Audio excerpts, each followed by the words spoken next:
that all comments should be addressed through the chair. There should be one person speaking at a time. This is a meeting that we've been looking forward to, and I know it's really important to all of us, and therefore I will ask that we ask a question or make a comment and we provide time for an answer. And I will also let you know that the health of interpreters and the people who do their important work on Parliament Hill is paramount for me, because it's the way we advance a country with 2 official languages, and that's something I think most of us wholeheartedly believe in. So that is my signal to you once again that I would expect only one person is speaking at a time, and that we maintain a little bit of eye contact to know that we want the floor to pass. However we do, we're capable of doing this. The clerk and I will maintain a consolidated speaking list of members wishing to speak. And today we have with us Ms. Katie Telford, Chief of Staff to the Prime Minister.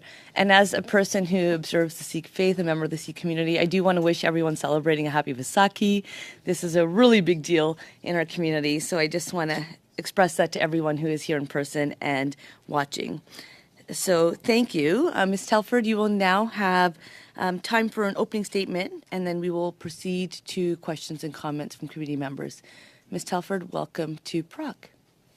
Thank you, Madam Chair. I thought I'd start by explaining my role and how I receive intelligence. My job is to advise the Prime Minister and manage the Prime Minister's office. A key part of my role is ensuring he receives advice and information from all parts of government so that he can make the best decisions possible. This includes briefings from the National Security and Intelligence Advisor, the NSIA, and other intelligence officials.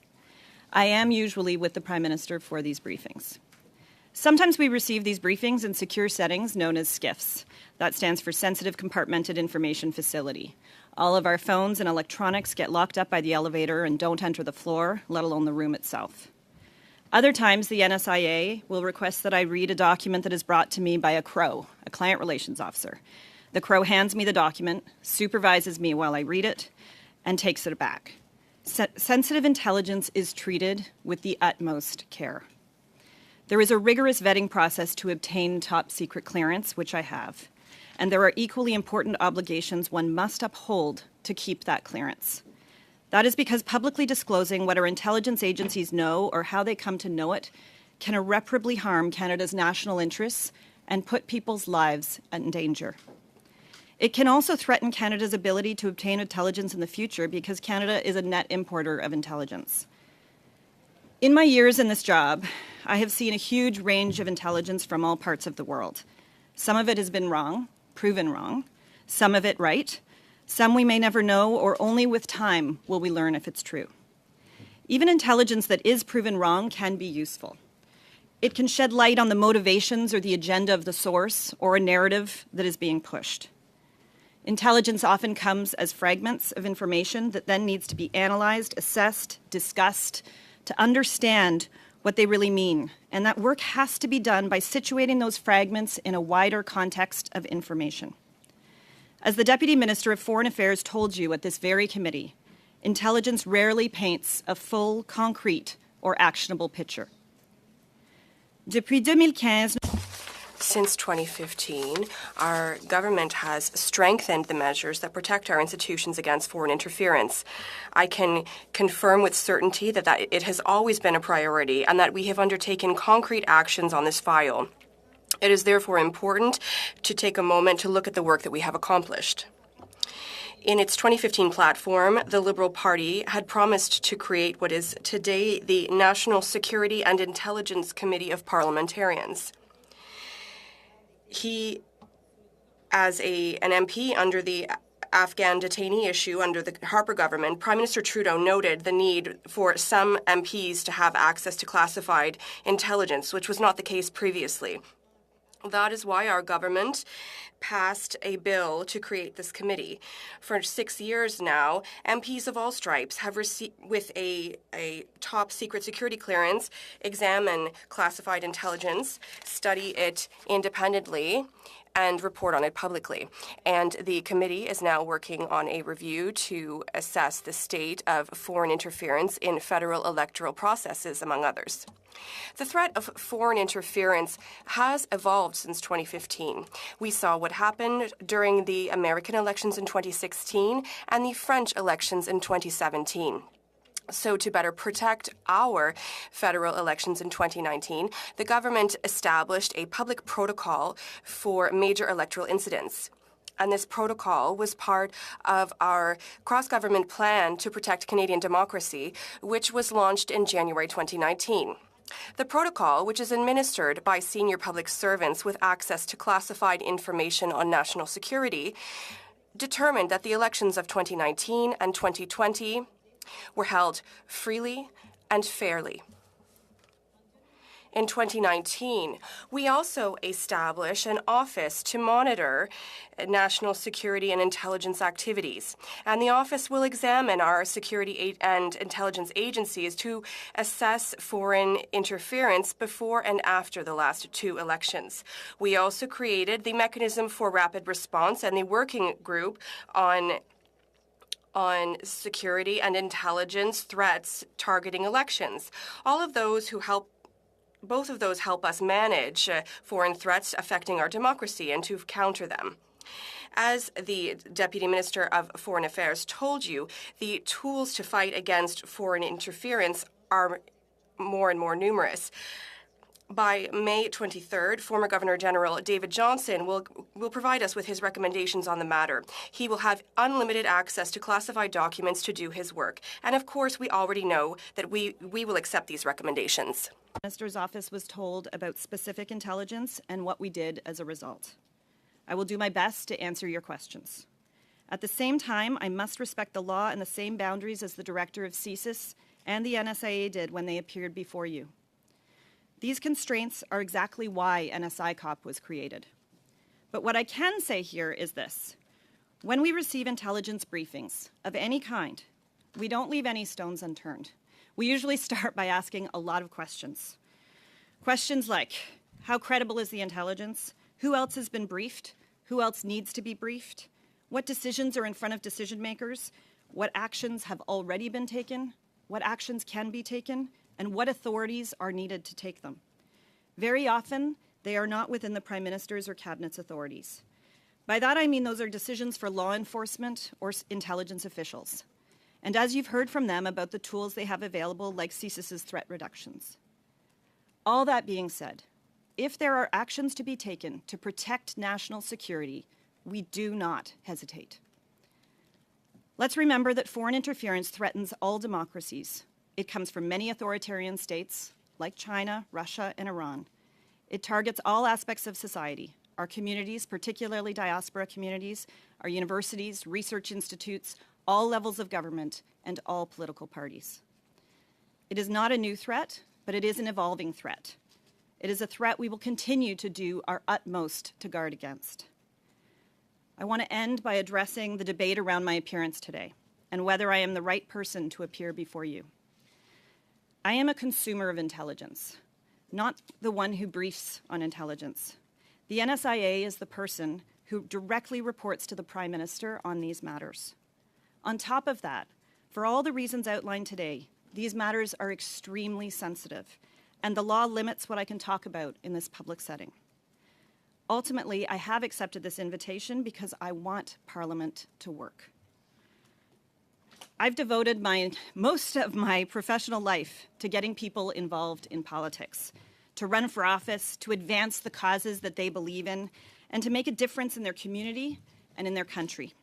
That's why I'm here, and I believe why we're all here. Protecting our democracy is one of the most important things we can do and one of the most important parts of my job. Campaigns, politics, and democracy are all about people expressing their rights and electing who represents them.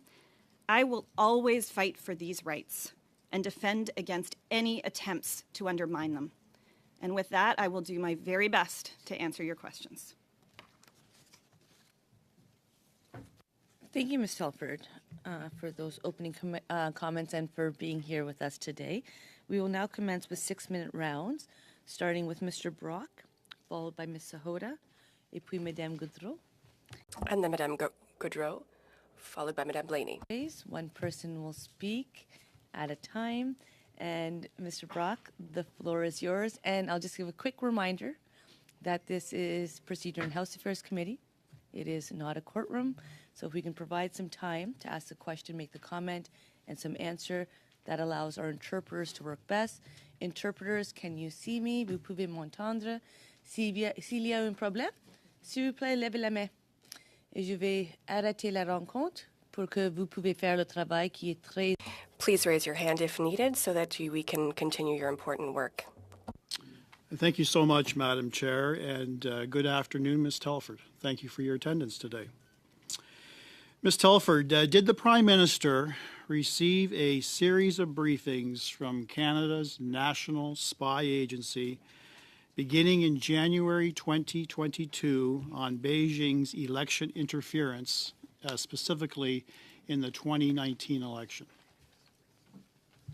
I believe you received from the National Security and Intelligence Advisor and from the Privy Council Office a listing of briefings that the Prime Minister has received on the subject. Yes, you're referring to the document that was undertaken by the National Security Officer, Jody Thomas, on March the 1st of this year that we received this morning at 10 o'clock in the morning.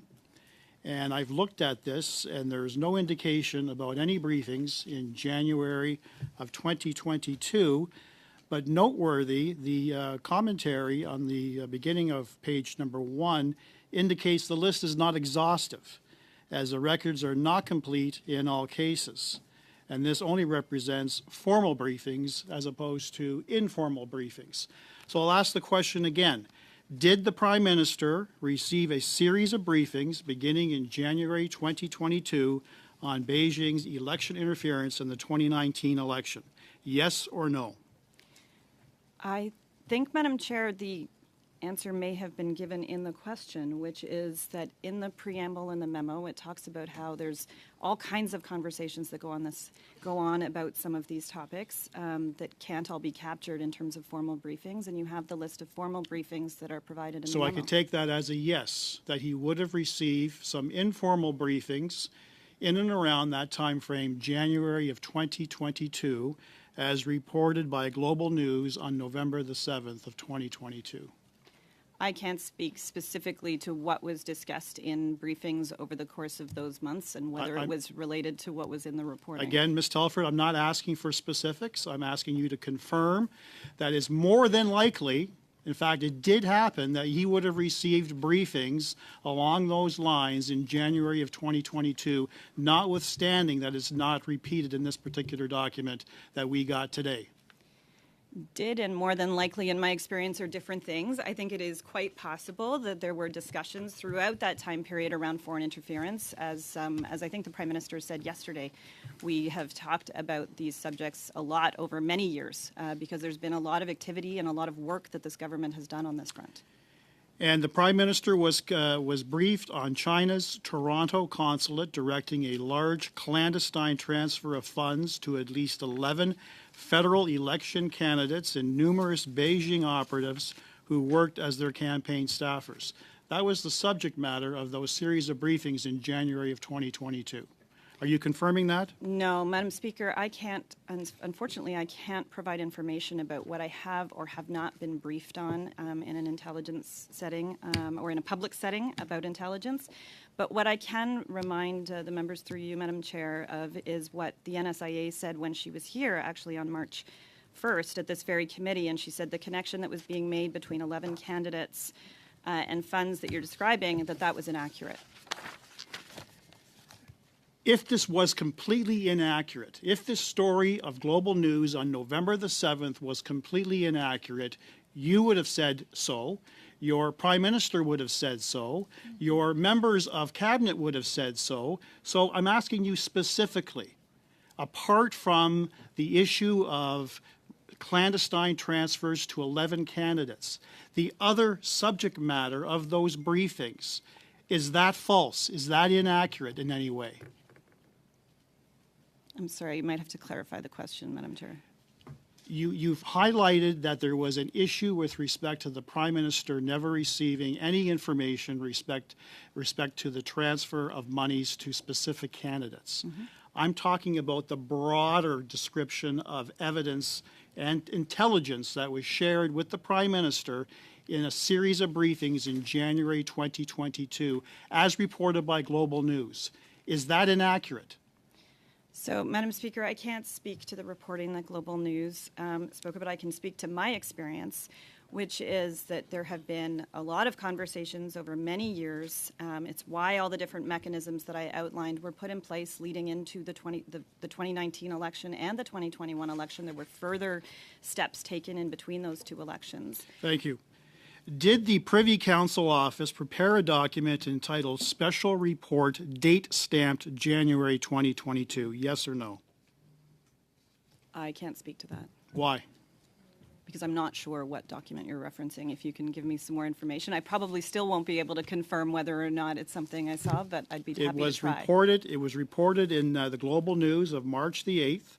It was reviewed by Sam Cooper, the reporter. It was date stamped and finalized, suggesting it was intended to be read by the Prime Minister and senior aides, including yourself. It was derived from 100 CSIS reports from investigations beginning in January 2019 and produced by the Intelligence Assessment Secretariat, a division of the PCO. It was a part of a series of briefings beginning in January 2022, again confirming the large clandestine transfer of funds earmarked for the federal election from the consulate in Toronto, which transferred that funds to an elected provincial government official via a staff member of a 2019 federal candidate. You are responsible ultimately for the PCO. The PCO is the arm of the Prime Minister. It's his own department. They report to you. You control the PMO. Are you suggesting that this special report, as prepared by the Intelligence Assessment Secretariat, did not occur? Okay, Ms. Telford, sorry, before I continue, I think as members of Parliament, we've all served in the House. And when you suggest you were referring to the chair in this role. Yes, I Mr. am. Proc, you are referring to me. No, I'm not referring to you. I did Through not- you, Madam Chair. I was hoping so. I Through did not you. hear those important through you two Yes, words. thank you. But I did appreciate for the most part the exchange, and I think it was nice that we were able to let pauses so the interpreters can do their work. But if we were going to be at a spot that we are perhaps putting words in other people's mouths, then I need us to go through the chair. Right. Madam Chair, will you allow the witness to answer the question? It will be coming out of possible later time, but yes, I would love to do that. Ms. Telford. So I should answer now? Okay. I just want to clarify because you, through the chair, the member was asserting a number of things about what I do, and I want to go back to what I said in my opening statement about my role. The Privy Council Office does not report to me. I manage the Prime Minister's office. I do, however, work very closely with the Privy Council Office, and there's some extraordinary public servants in there, including one who reports directly to the Prime Minister, the National Security and Intelligence Advisor. And I want to remind the room again, Madam Chair, of what she said, which was that the connection that was being made between the 11 candidates and essentially much of what you're saying there was inaccurate. Thank you, and I appreciate you keeping that brief because I do try to make sure that the time of the question answer are the same. And I will now proceed to Mrs. Sahota. Thank you, Madam Chair. First of all, thank you, Ms. Telford, for coming here today. I still hold the belief that staff should not be the ones that are held accountable, but I want to thank you for taking the time out to come today to make Parliament functional.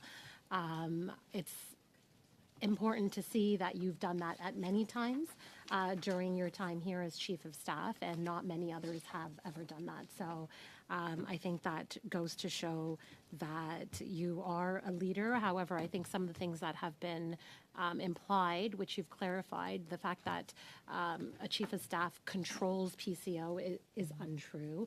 And you've, in your opening remarks, made it quite clear that many times as the consumer of intelligence, you do your due diligence in terms of finding out what has been done, what can be done, and whether you even within the office of the Prime Minister, anyone has authority to do so. And so I think that is really important. And maybe we can get to some of what Mr. Brock is trying to get at. And I think perhaps what we need is a better understanding of how you get briefed on intelligence, and specifically what type of intelligence is brought to your attention, by whom is that intelligence brought, and what happens exactly in specific circumstances when you receive that. So thank you, Madam Chair. Intelligence comes to us in many different forms from many different parts of the government, though it all ultimately funnels through the Privy Council office and the NSIA in terms of what comes directly to us.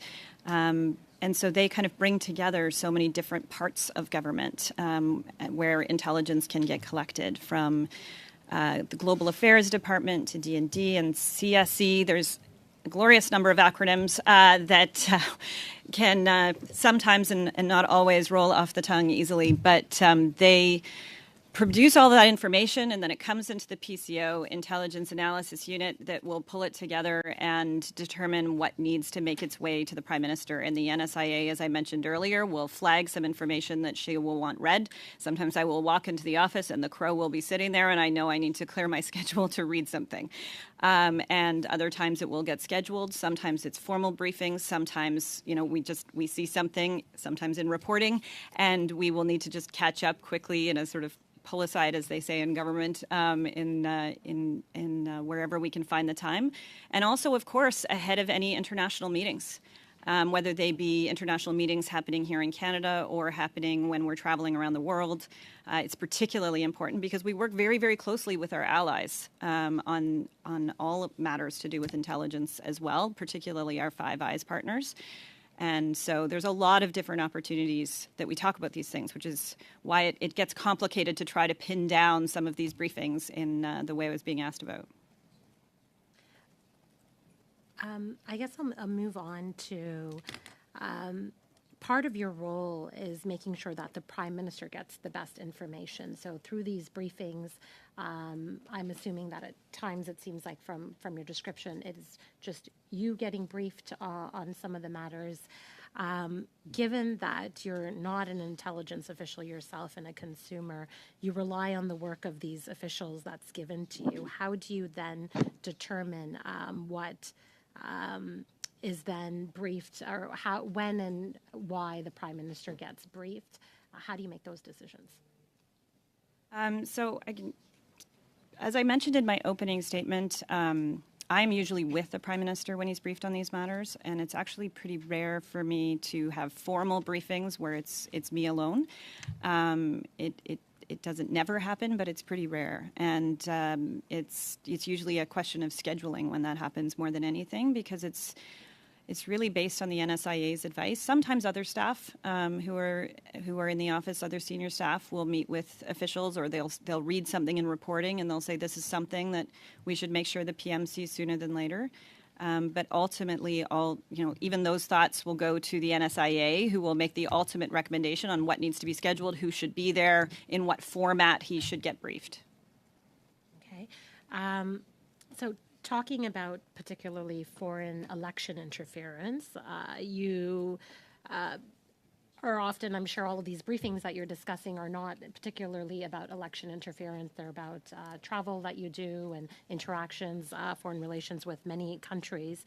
I imagine this, the scale and scope of the amount of intelligence that you receive on any given day is quite vast, given the international issues going on around the world with Ukraine, with the Chinese spy balloons, and many things that we're seeing even in the news down south in the last few days.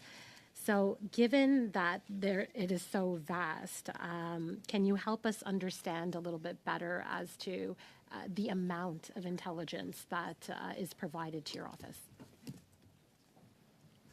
It varies, as you say, but it dependent on events.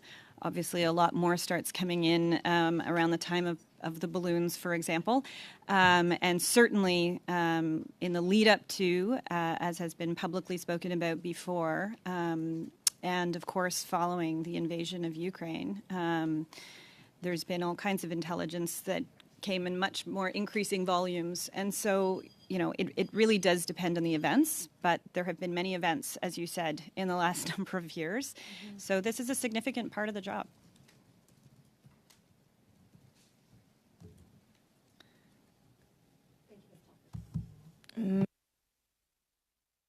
Maintenant, on continue avec... And now we are continuing with Madame Gaudreau. Since we have two official languages, you may choose to speak in the language of your choice. Ms. Telford, I know you speak French very well, but we don't have a lot of time. So I just wanted to let you know you may choose the language of your choice.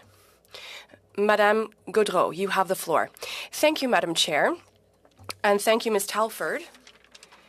Since I have little time, Madam Chair, my questions will be very short, and we already have at the outset a few pieces of information. What we're seeking to know is, what is the protocol, the internal protocol, which allows us to understand how information is transmitted? Can you give us a little bit more information about the protocol?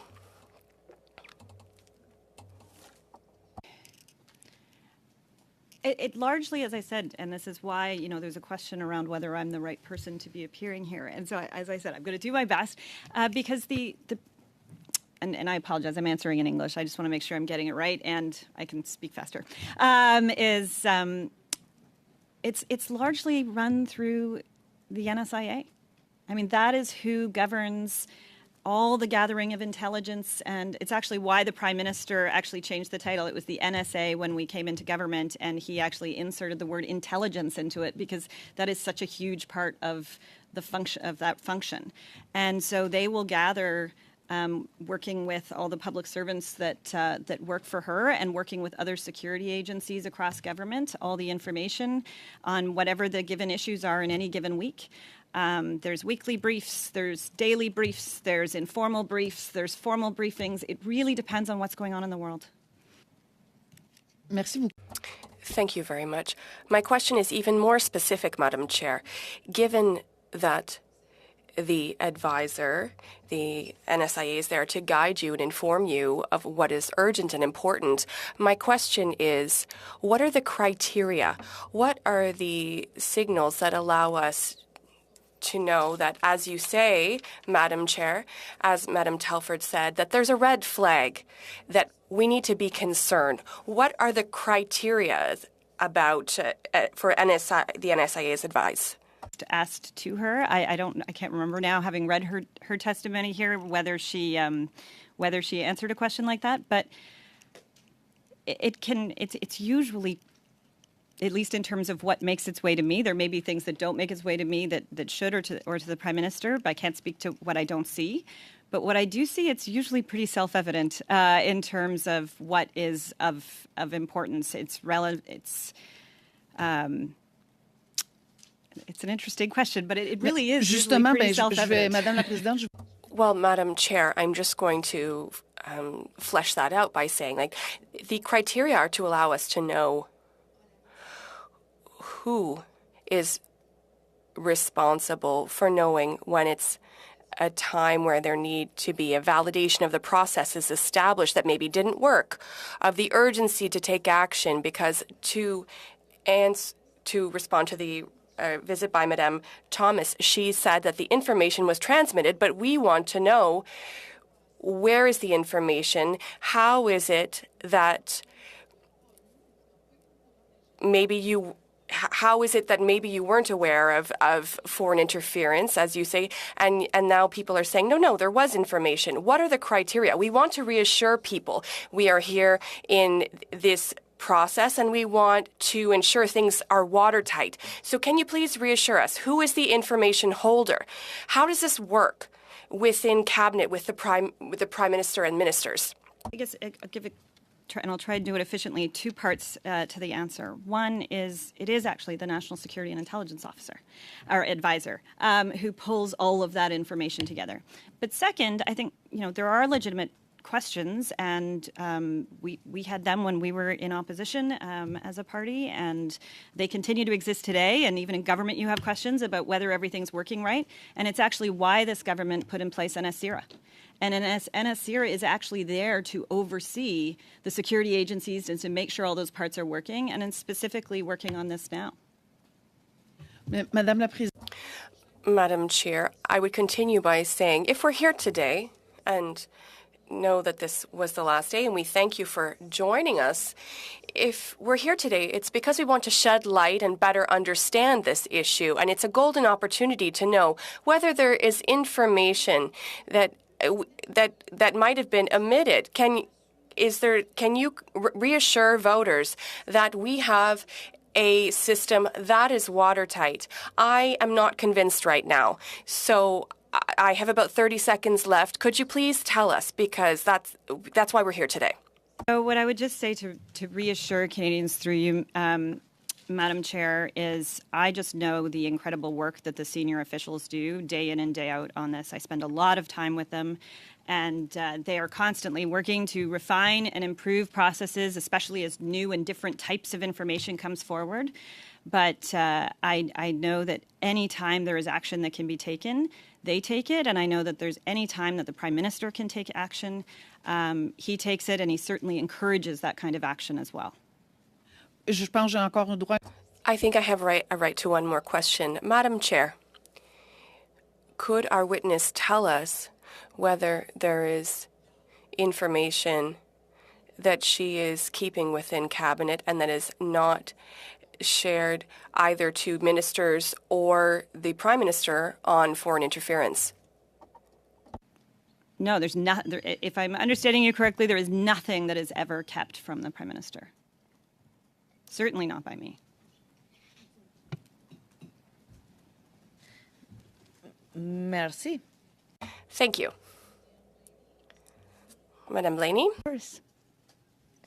Well, thank you so much, Chair. And as always, everything that I say goes through the Chair. And I want to thank our witness for being here on this important issue.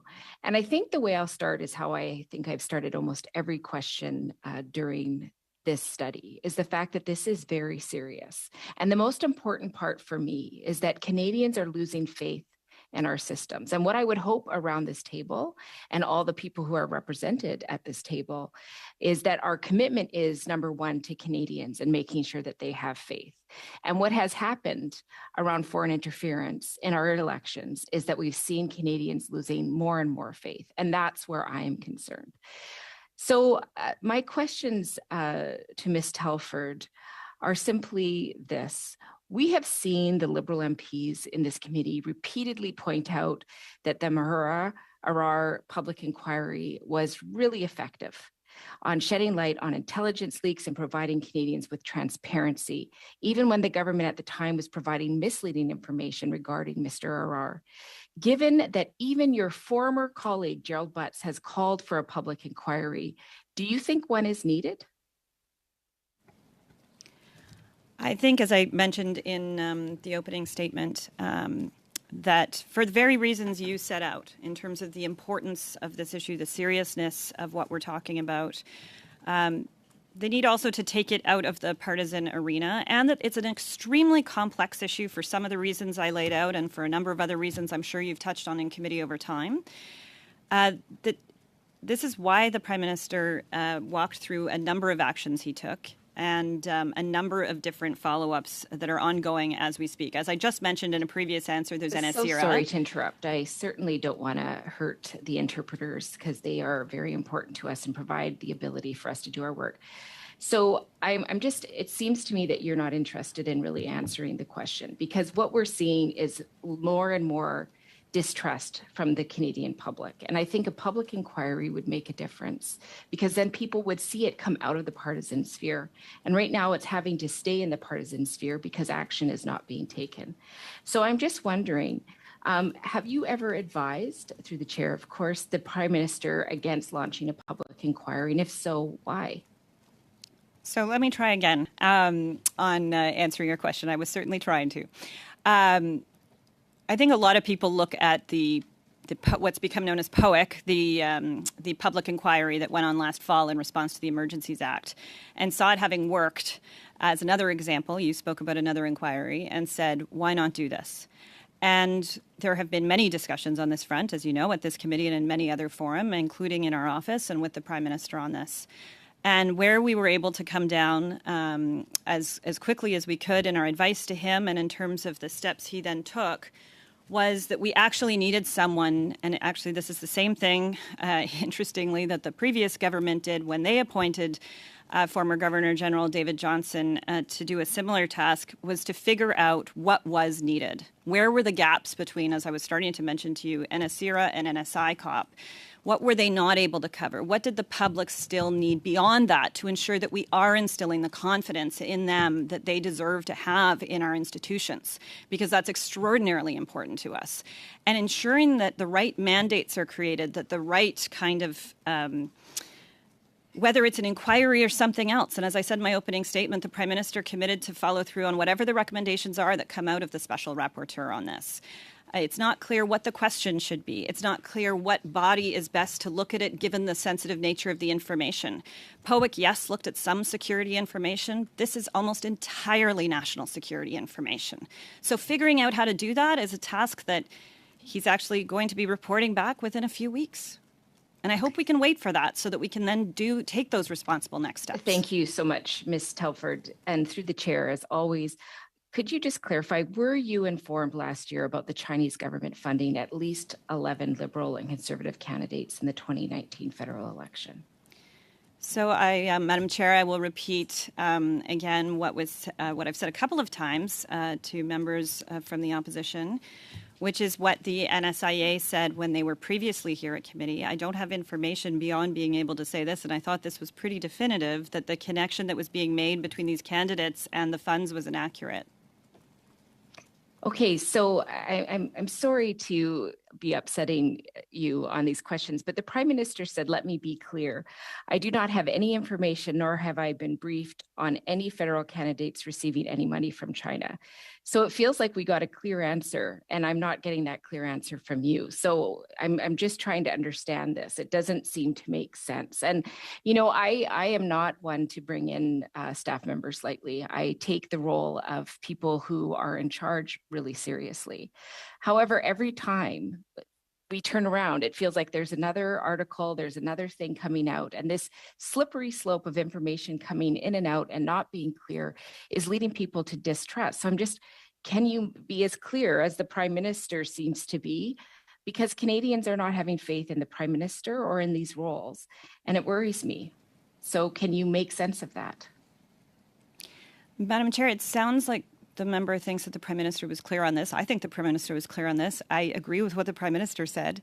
So I'm not really sure how to add to that, because it sounds like if I'm adding to that, I'm actually confusing matters. So I agree with what you're saying or what's being said. That's my time. Thank you. Thank you, Mrs. Blaney. We will now enter to the second round of questions, and we will start with Mr. Cooper, followed by Ms. O'Connell, suivi par Madame Normandin. Followed by Madame Normandin and then Madame Blaney. Mr. Berthold and Madame Romanado. Thank you very much, Madam Chair. Thank you, Ms. Telford, for appearing.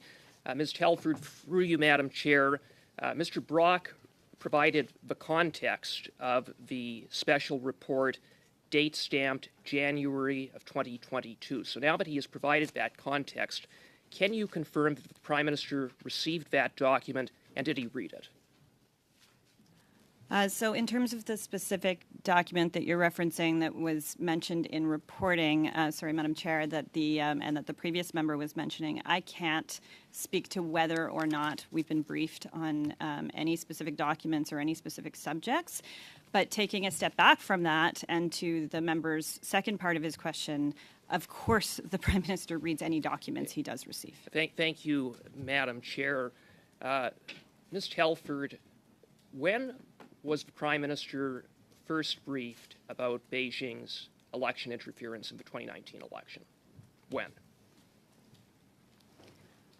So you've received from, Madam Speaker, the committee has received from the NSIA the list of formal briefings that was put together as best everybody could in terms of formal briefings on subjects to do with election foreign interference. Ms. Telford, respectfully, through you, Madam Chair, I'm not just asking about formal briefings. I'm asking, when did the Prime Minister become aware of Beijing's election interference in the 2019 election? Just the date, please. It's been 5 months. It's been repeatedly asked.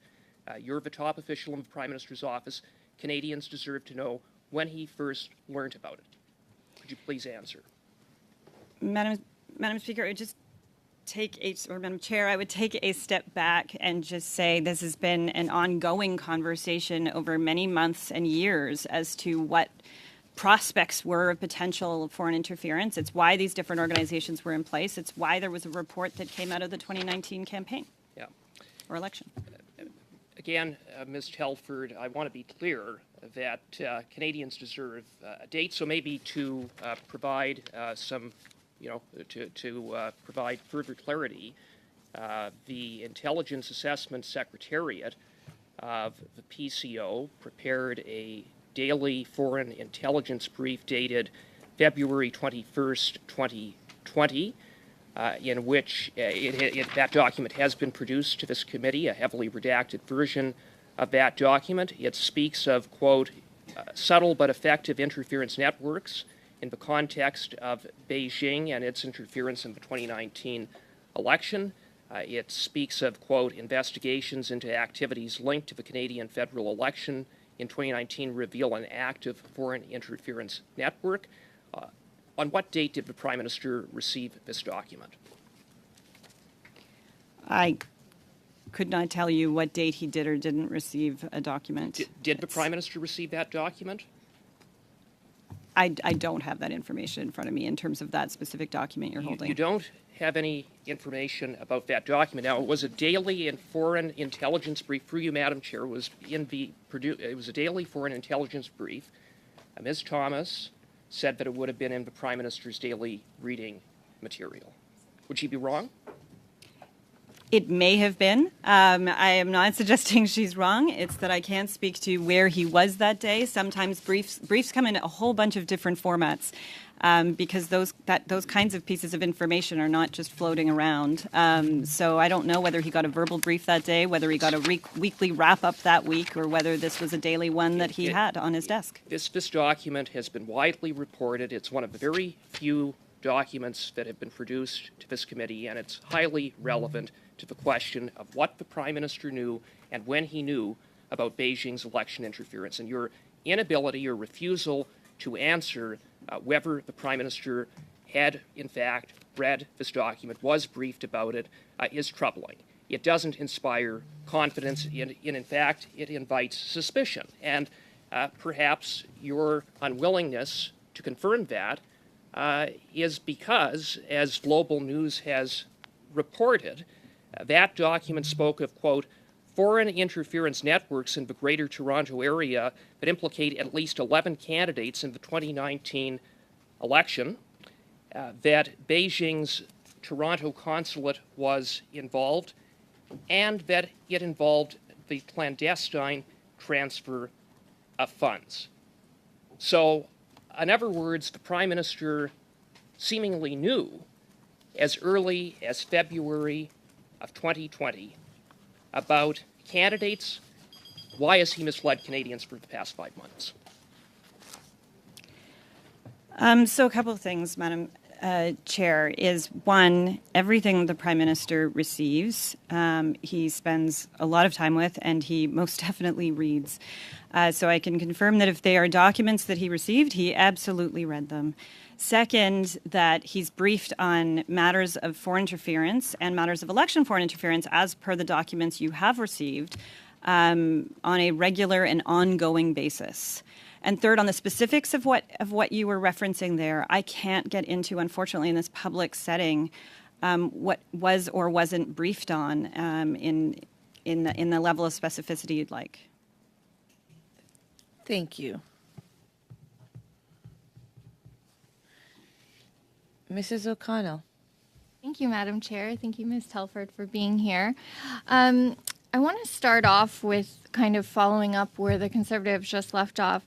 I think the Conservatives would have Canadians believe that foreign interference just began in 2019 and that this is a relatively new phenomenon and they would like to find some smoking gun date. In fact, in your answer, Ms. Telford, you talked about the fact that foreign interference is ongoing and that's why there are several briefings on the topic. In addition to that, members of the House would have actually received the 2019 NSICOP annual report that talked about foreign interference, so they can look at their own dates in terms of when they were notified.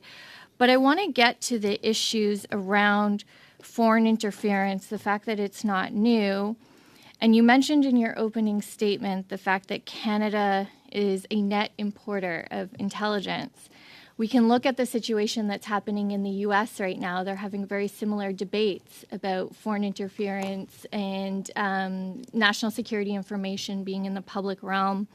And some of the comments being made in the U.S. right now are questioning if national security information is not held with the care and sensitivity that it deserves, will our ally, or in the U.S. context, will allies not want to share information with countries who don't treat foreign national security information securely?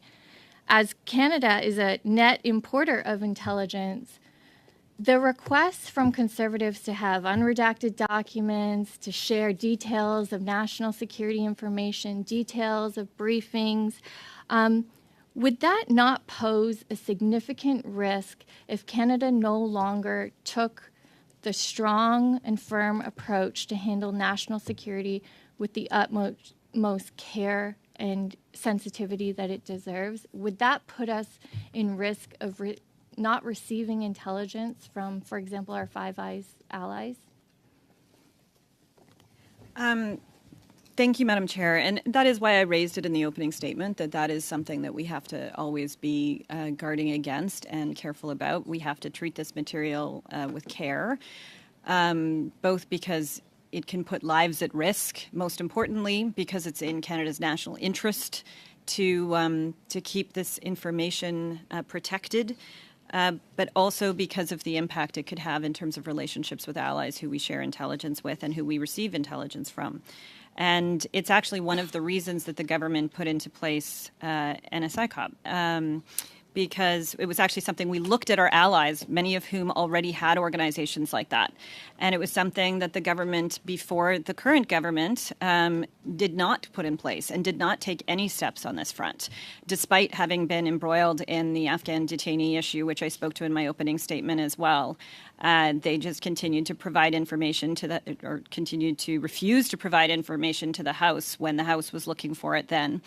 And it was having lived through that experience that the Prime Minister made the commitment in the 2015 platform that we needed a body like NSICOP. And then some time was spent actually working with allies and learning from allies on how to put that together properly and in a way that could even be improved on from their own experiences before it was launched, I think, midway through the first mandate. Thank you. And Madam Chair, through you, the leader of the Conservative Party, Mr. Poilievre, has said he refuses to get briefed on national security matters because he doesn't want to then be restricted to speak. The former leader, Mr. O'Toole, removed members from NSICOP. There were statements that the now leader of the Conservatives, but when he was the Minister of Democratic Institutions, didn't take action on strengthening our democracy because he felt it wasn't in his partisan issues. Yet Conservatives continually remove their members from learning the facts of the national security situation going on in this country in a secure way.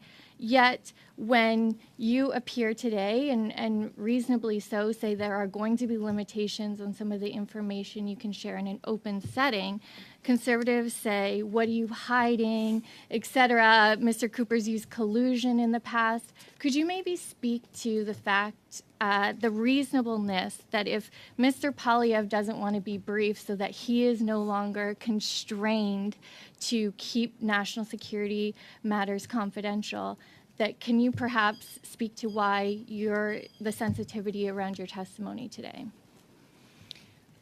Just very briefly, I do sign documents that are declarations of indoctrination when in order to become cleared, and I take those things very seriously. And I think, as was mentioned, Madam Chair, even the leader of the official opposition takes them so seriously that that's why he did not want to be briefed or cleared. And so I think it sounds like people understand why I can't speak to these things.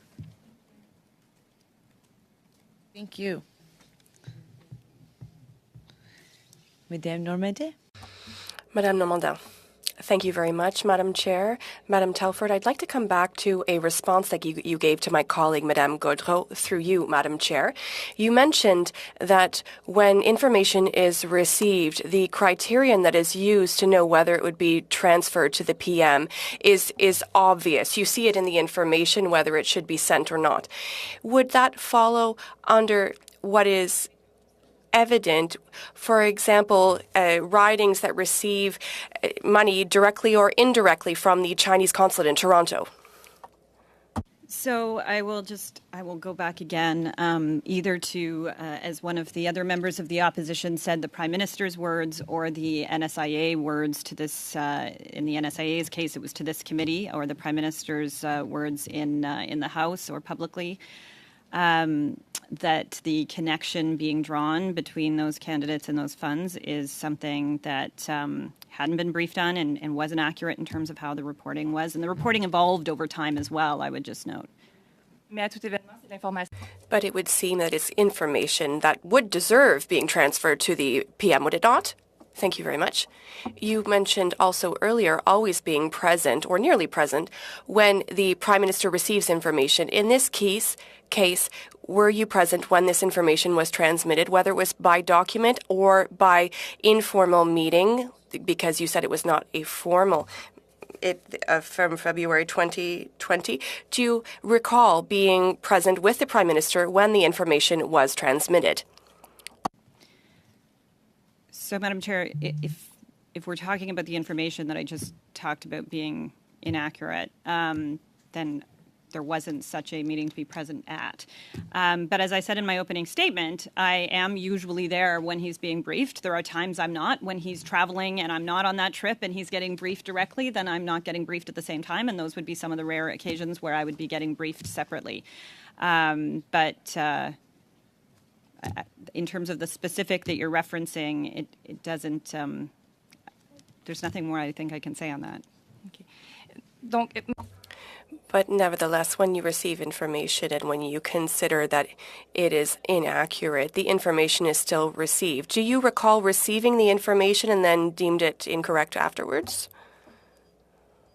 No, I think some of that is we learned through reporting. As I think both have said, and yes, then there were conversations to try to figure out what some of these things were, and you can see that in some of the timeline here too. Merci. Thank you. So, I think that in French, like in Punjabi, people speak a bit quicker. So 2.5 minutes isn't very much time. But I didn't want to interrupt. But if you could speak a bit more slowly, I think Madame Gaudreau and others, just to let you know that I understand that there are sometimes more words that need to be used, so I will give you a bit more time. But for the interpreters, if you could speak a bit more slowly, I will work with you if we could do so next time. Does that work? Okay, thank you very much. Madame Blaney.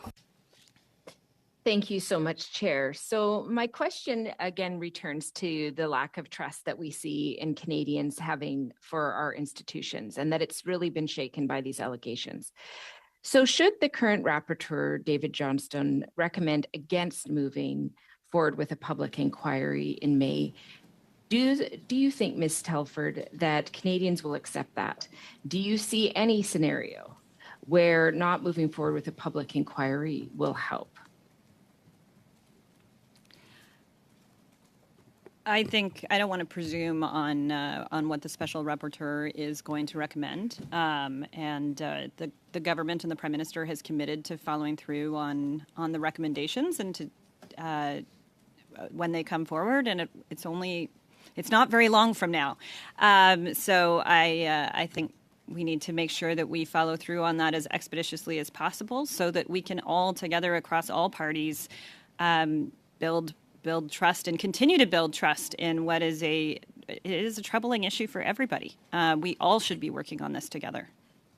So, I think you mentioned earlier in your testimony, through the chair, of course, a past example where there was a rapporteur that was set up in place before an inquiry.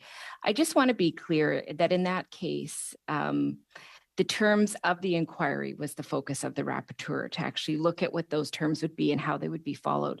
So right now, the process that's happening in Canada is sort of, we're giving a broad brush to a rapporteur to just sort of tell us what to do next. It seems like that's the take of the government. Instead of saying what is going to be transparent and clear for Canadians. We know that there's been a lot of things said. It's become very partisan. There's a lot of distrust in our institutions, which concerns me greatly. So I'm just wondering, I understand that you were trying to say that there's been rapporteurs before inquiries, but I think it's clear that we also know that those rapporteurs were set up to create the spectrum of what the inquiry would look like. This is very different. So I'm going to go back to the original question, which is, do you think Canadians will stand for it? And in the sense of the role that you play with the Prime Minister, is there any concern there that the voice of Canadians is not being heard and what they need isn't being delivered? So, Madam Chair, first off, I agree with the concern. And I think we should be all working to figure out paths forward that can be constructive and ones that can be communicating as clearly to Canadians as possible, that their institutions are strong and that they can have faith in their electoral systems. And that, yes, there is this threat that we have been talking about for years, but that obviously has received some more attention of late. And being able to explain clearly and concisely what that is and how the systems work to combat it, I think is extremely important. I'm not sure my understanding of the history of the previous rapporteur is the same as yours, but maybe we'll figure that out later. I think, but answering your final point, I think it's extremely important that we all figure out the answer to that. So I actually don't know that we're disagreeing that much, other than I don't want to presume where the special rapporteur goes, whether it's to set an inquiry or come up with some other way of assuring Canadians that all the bases are being covered here. Thank you. Mr. Berthold, Mr. Berthold, you have 5 minutes. Thank you, Madam Chair. Thank you, Ms. Telford. Ms. Telford, I read an article from February 17th, which talked about a Chinese strategy to influence the 2021 Canadian election. These are information that Canadians have seen published. The Globe and Mail saw the documents from CSIS. Did the Prime Minister also see these documents?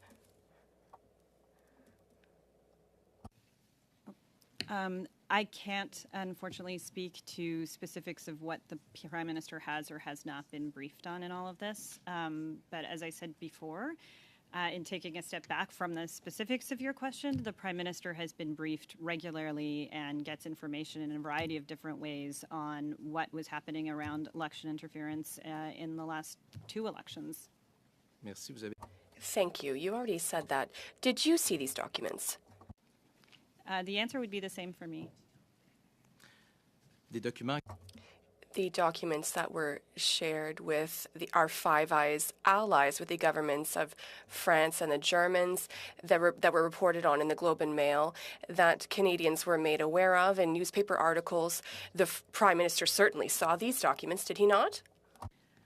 As I said, I can't get into what the Prime Minister has or has not been briefed on in terms of specifics of intelligence. It's frustrating, I know, for me as well, but it's for very important reasons that I laid out in my opening statement. I'm trying to help you, Ms. Telford. In the days that followed the report in the February 17th by the Globe and Mail, the Prime Minister himself said in response to questions on these documents, we are very concerned by the leaks, particularly because there is so much inaccuracy in the leaks. So the Prime Minister himself commented on the content of this report. What revelations by the report of February 17th were inaccurate, as the Prime Minister said? So I've already referenced over the course of the committee today, Madam Chair, at least one inaccuracy that the NSIA has spoken to from reporting more broadly.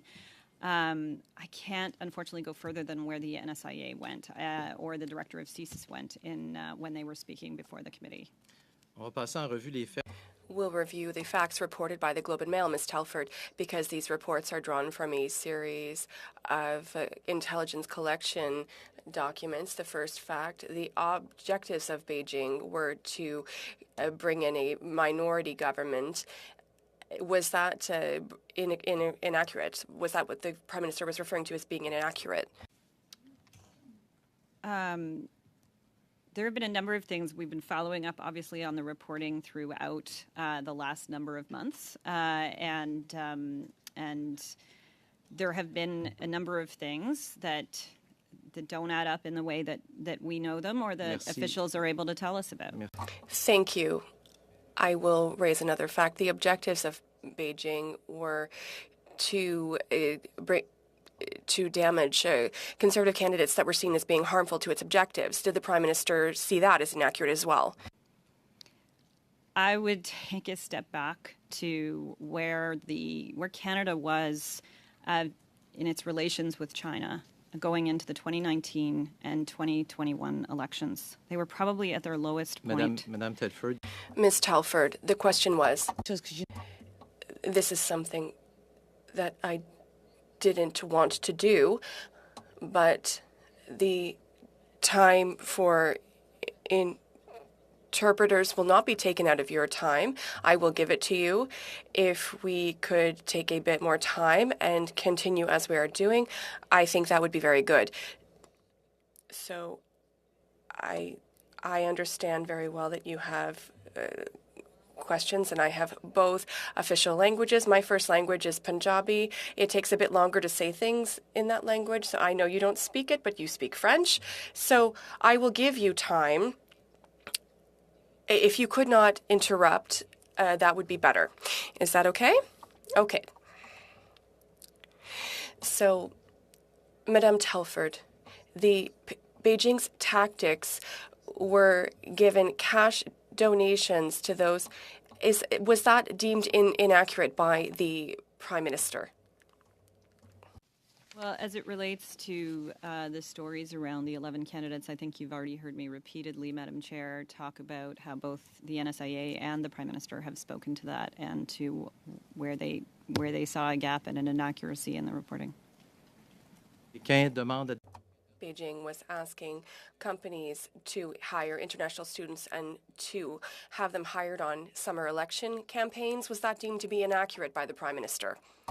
I can't get into going further than they did. I can, in terms of the NSIA, the director of CSIS, the many other experts that have come before you on these issues. Two last questions, Madam Chair. Some political campaigns were seeing a difference between the donation and the amount reimbursed. Is that deemed inaccurate by the Prime Minister?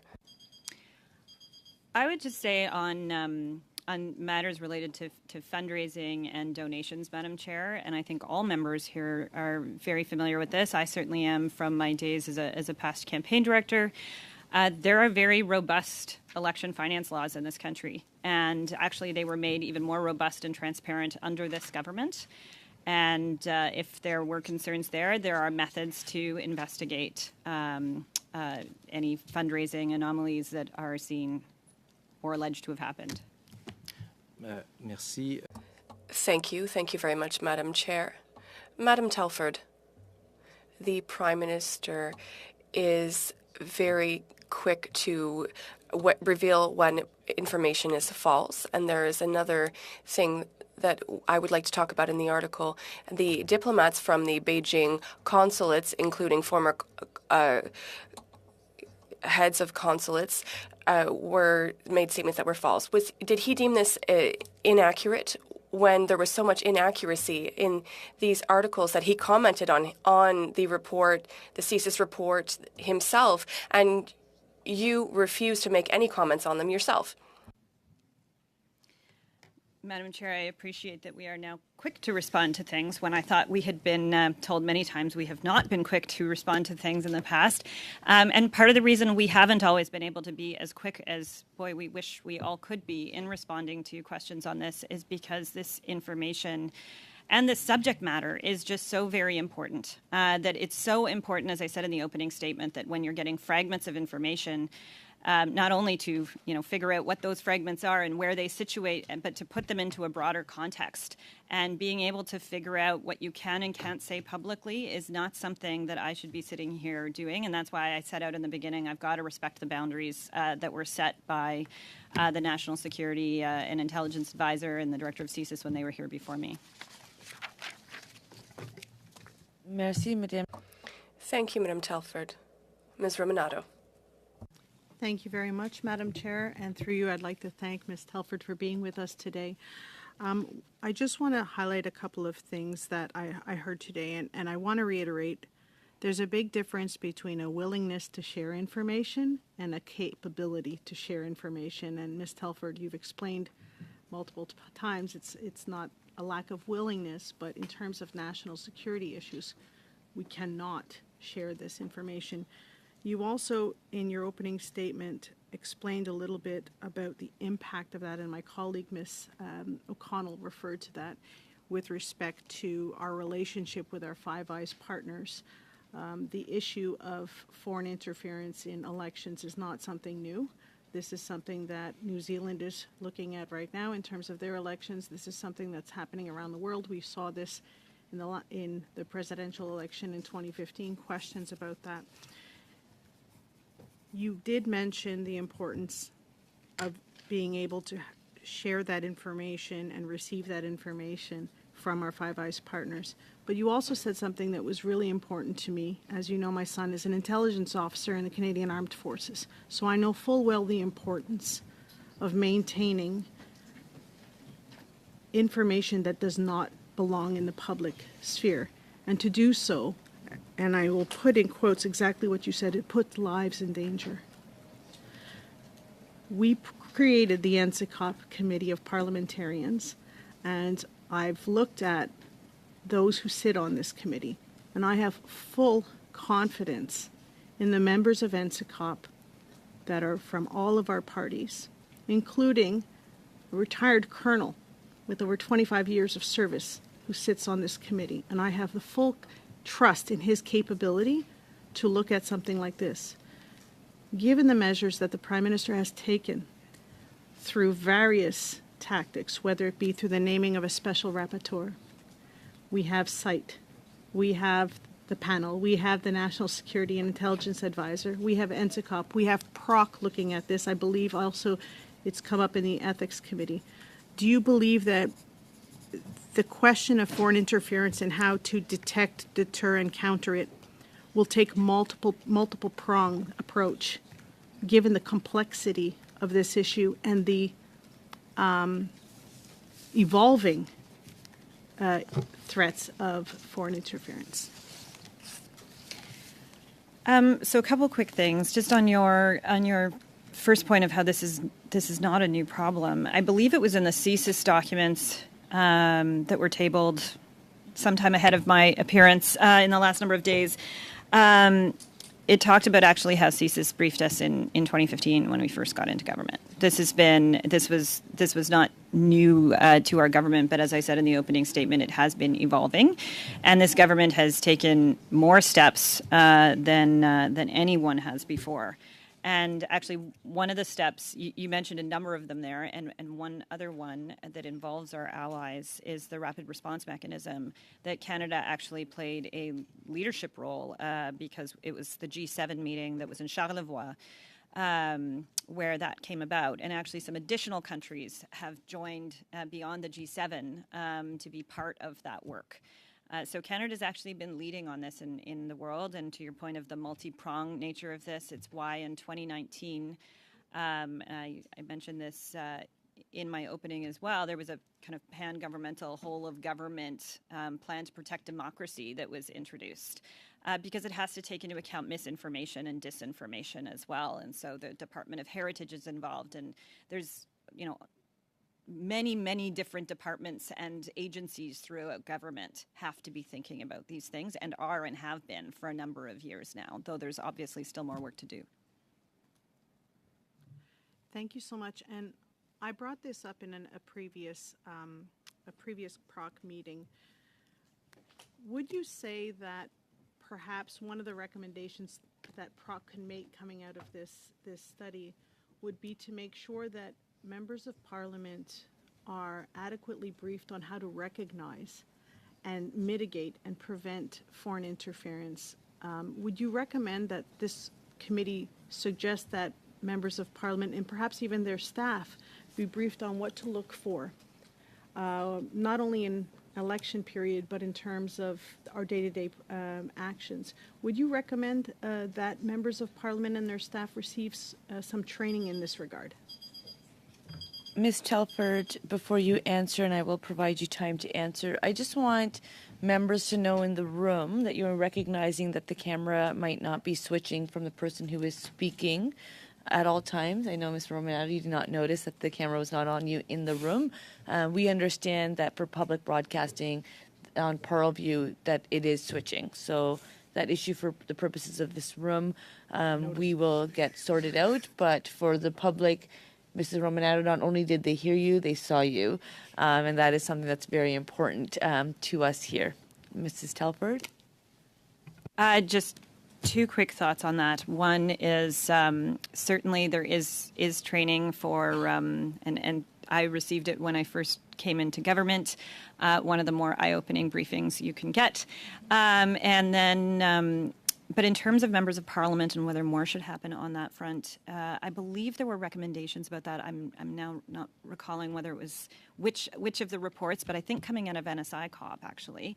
And that is also has subsequently been followed up by Minister LeBlanc and Clerk Charette in the report that they just produced, showing all the different actions where they went through all the different reports that have been put out in the last not that many years, and identified sort of what all of the different kind of next steps still are to be taken and by whom and by when. And I believe that is in there. Thank you. Continuing on with our third round, we will be starting with Mr. Barrett, suivi par Mr. Fergus, Followed by Mr. Fergus and Madame Normandin, and then Ms. Blaney. Madame Thomas, et puis Mr. Turnbull. And then Mr. Turnbull. Thank you, Madam Chair. Thank you, Ms. Telford, for being here today.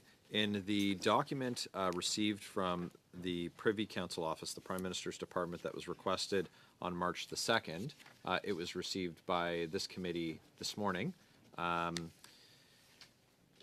It states that on September 28th, that cleared Liberal Party of Canada representatives were given a security briefing. Who were the senior Liberal Party officials who were part of that briefing? I was not. And I believe you have invited to this committee the national campaign directors of the 2019 and 2021 campaigns, so they can speak to that in more detail.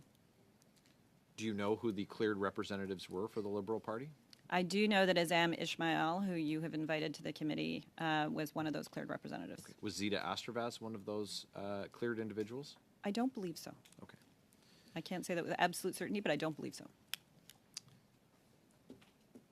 To your knowledge, has it been brought to your attention since that time that the then candidate for Don Valley North was made aware of any of the contents of any of the briefings given to cleared officials with the Liberal Party?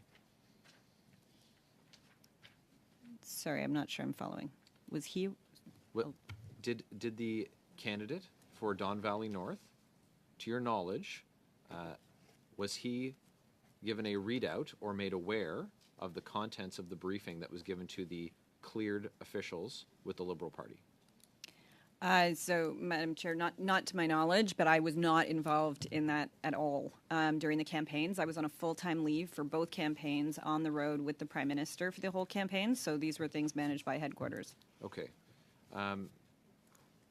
The 25 ridings in the GTA, who would have been responsible for them, to the best of your knowledge, during the campaign on behalf of the party? I'm not sure I'm understanding again, Madam Chair. Do you mean in terms of who was kind of the campaign coordinator for the GTA? Yeah, regional organizer. I'm not even sure. I'm not the best person to speak to that. I really, if you wanted to ask me about 2015, I could help you out. But you're going to need to talk to the 2019 or 2021 campaign directors. I'm not even sure how it was carved up within the GTA. Okay, so that's not something that you would have known in your capacity on that campaign? No, I'm sure I know the person, but I'm not sure which person it was or if it was even done in the way that you're describing. Okay, and your role on the campaign was? I was on the bus, as they say, or on the plane throughout the entirety of the campaign in 2019 and 21. Would you have access to those names now if you asked? Yes, I'm sure I could follow up. Yes.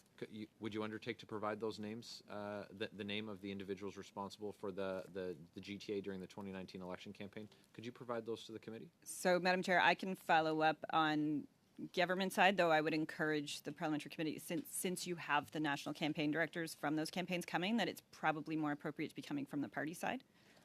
Yep, but just to be clear, you're going to. But I'll undertake. I will take it back and Thank see you very what I can much. do.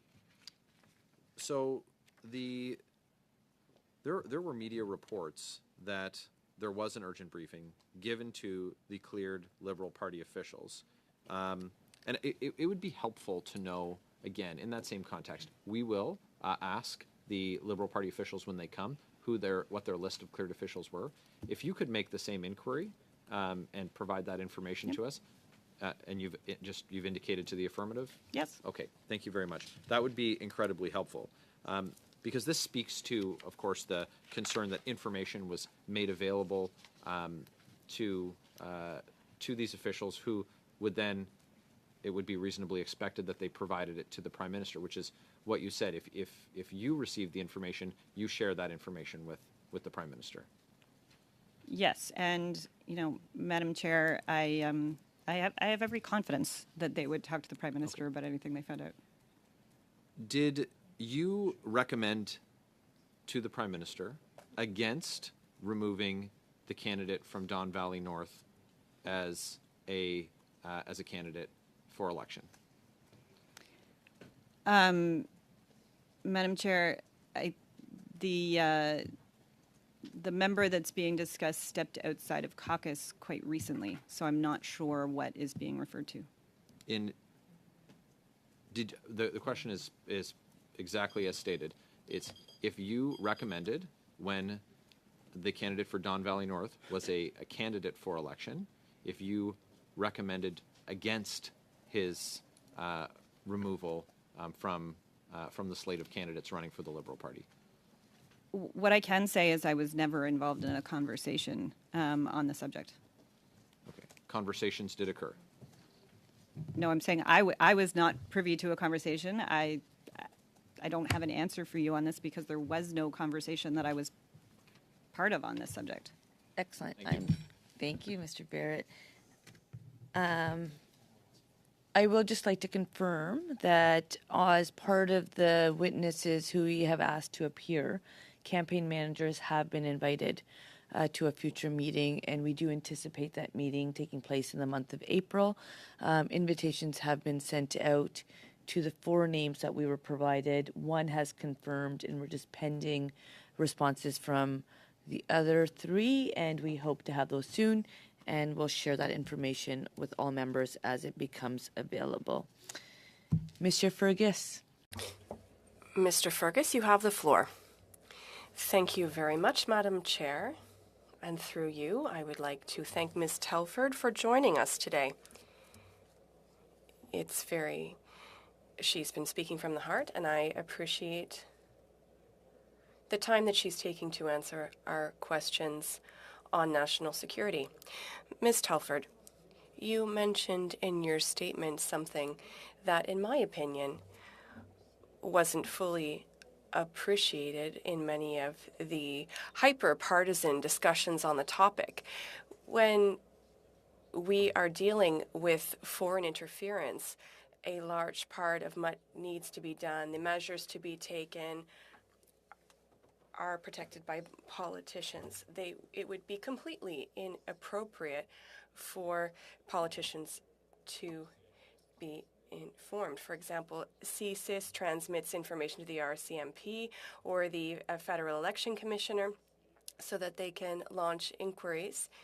And it is not up to politicians to direct investigations. Once again, it would be completely inappropriate. In your experience, do these organizations, do they already have cabinet permission to act and use the powers and tools that are available to them? I certainly believe so. And this would be the kind of thing, again, that NSCIRA, for example, or NSICOP, through their different purviews, could be making recommendations on if they did see any gaps. But they certainly, law enforcement and security agencies have a number of different authorities that they do not need, nor should they have Prime Minister or cabinet authorities in order to proceed on. So just to confirm, it's not up to the Prime Minister's office to direct the activities of the RCMP or of CSIS? Absolutely not. Not at all. Thank you. The director of CSIS also told this committee that the CSIS Act provides a number of tools for CSIS to investigate foreign interference activities, adding, and if I can just find the quotation here, it is, we investigate these allegations and we use all the tools at our disposal to try to better understand, characterize these activities, and reduce the threat where possible. Are you at all familiar with these tools? Yes. Are these, can you provide that are these tools, as far as you know, satisfactory?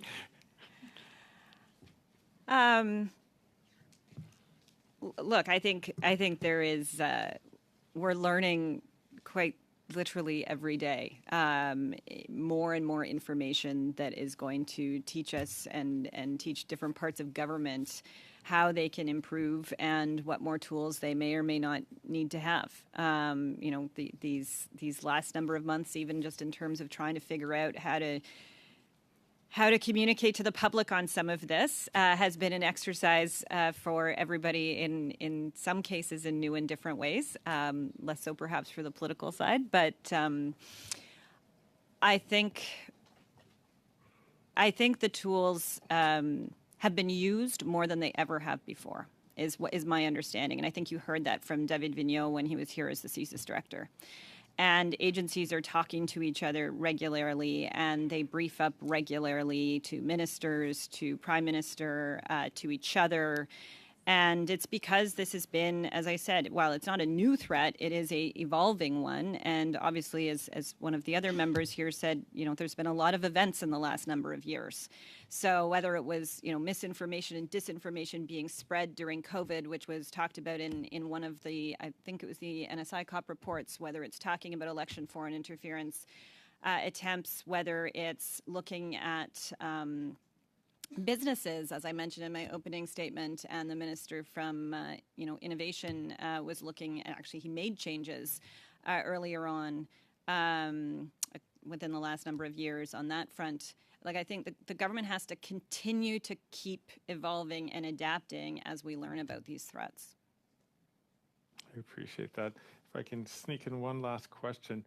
The Foreign Affairs Deputy Minister, David Morrison, told this committee that the cabinet directive on the protocol states very clearly that whenever national security agencies become aware of an interference, they must consider all options to effectively address the interference. So the panel is in place to ensure that there is communication with the public if there's an incident that threatens the integrity of our elections. But before that, the protocol ensures in the first instance that there's consideration of what could be done to actually address the threat. I think that's quite important. So, Mr. Do you have anything? Fergus, the question was coming. If you can ask the question so I can give a little bit of time to answer, but the beep, beep, beep's gone on. Oh, I'm sorry. Yes. Do you have anything to add, or can you provide any color on what the government was thinking when the protocol was first introduced back in 2019? So I think it was a new thing going into 2019, and there was a review done of it. The review was made public. It was also studied by NSICOP, and NSICOP determined that the Site Task Force and protocol had fulfilled its mandate. But there were some lessons learned that came out of those reviews, and they were followed up on heading into the 2021 campaign. And now there are some further lessons learned that we've all seen in terms of the review coming out of the 2021 protocol and panel experience. One of those areas actually is in communications and figuring out how we, going to an earlier member's comments around instilling trust in Canadians and ensuring we're always building trust with Canadians and institutions. That's one of the areas that it talks about needing to be worked on. And I think, a great area a great area for parliamentarians to really give some advice on as well. Thanks, Ms. Telford. Thank you, Madam Chair. Thank you. Madame Normandin. Madame Normandin, you have the floor. Thank you very much. Madame Telford, you mentioned earlier that there was no information is hidden from the Prime Minister. Is that correct? We had testimony 2 weeks ago at the Ethics Committee that for about 40 years, CSIS tried a number of times to sound the alarm about foreign interference to several governments. If CSIS is sounding the alarm about information that is important, do I understand that systematically a meeting would be organized with the PMO so that the information is transmitted? Yes, and it could even be, if there's an alarm being sounded, the meeting could happen with the Prime Minister extremely quickly as well. Sometimes these things happen same day. And it's, one of the frustrations actually with some of the commentary on all of this has been this this feeling that there aren't channels to do that. And I know that if it had ever been brought to my attention, if it had ever been brought to the Prime Minister's attention that there was something that was being missed, we would have acted on it. I would have ensured he knew about it, and I know he would have acted on it. That hasn't been the experience. Anything that has come forward, as I said earlier, he has acted on. Merci. Thank you. From that moment when we were reassured that CSIS was sounding the alarm that the information makes it to the Prime Minister, who deems whether the information is correct or incorrect? Is it CSIS? Is it Madame Thomas? Is it you in partnership with the PM? Is it the PM alone who judges the quality of the information? Who is it? In my opening statement, when we'll go off into a skiff, it's usually a group of people. Usually, always, as the NSIA wrote in her memo, she's almost always there. And sometimes there will be other senior officials, as she deems appropriate, dependent on what we're talking about. The Prime Minister, of course. I am usually there, as I said in the outset, and then sometimes there will be some other senior staff there as well. And it's really important that we take the intelligence and we talk it through. And if we need other experts to come in and be able to answer other questions, then that will get scheduled immediately. And then who makes the decision to do in-depth research or not on certain topics? I mean, largely I would defer to the experts, though through our peppering them with questions, which we do a lot of, as I said earlier, that can sometimes lead to even more needing to happen. And if you would allow me, when you refer to the experts, who are you referring to? Considered the heads of our security agencies and then the experts that they will sometimes bring with them. An expert from a particular, who specializes in a particular region in the world, for example, or who specializes in a certain form of intelligence collection or that kind of thing. Those would be experts in my view. Okay, merci. Okay, thank you. So when we ask it, I am the one who say it aloud, and you continued, and that doesn't work for me. So please know that we have very little time and we must maximize it. So I gave you a bit of extra time, and I think that it's up to me to say yes or no, and so I'm saying it. 2 minutes et demi. Ms. Blaney, 2.5 minutes. So much, Chair, and of course, as always, everything through the Chair. So I hear very clearly, Ms. Telford, that you trust the Right Honourable David Johnston in his role as rapporteur, and that's fine. What I am saying is that I trust Canadians. I trust their need to have trust in our electoral institutions, to be able to have these serious allegations addressed in a way that honors a national security and the need of Canadians to understand what has happened. How is Canada protecting itself? Is there any corruption that we should be concerned about? And how can Canadians have faith in the election process in the future? In my opinion, that can only be done through a public inquiry. So I guess what I am trying to understand is what is the resistance from both the Prime Minister, the PMO? What is the resistance to giving Canadians a process that they can quantify, that they can see, that takes it out of the political sphere? You and I do definitely agree on that issue. You know, I find it frustrating to hear from some of the Conservative members that if you don't say this, then it means big problem over here.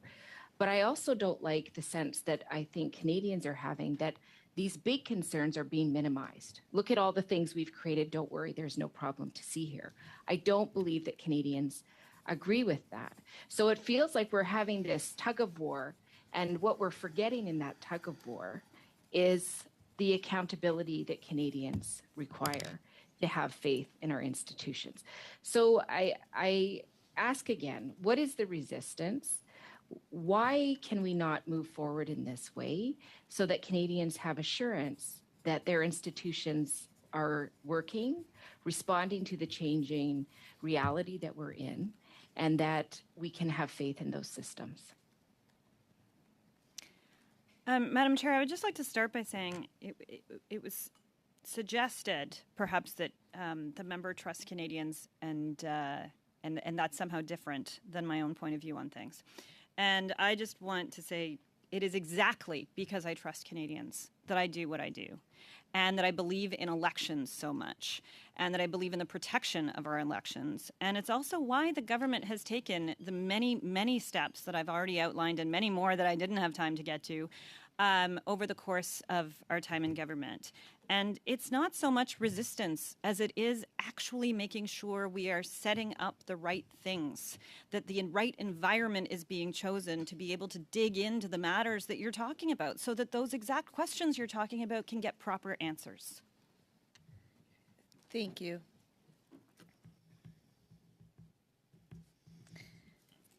Mrs. Thomas.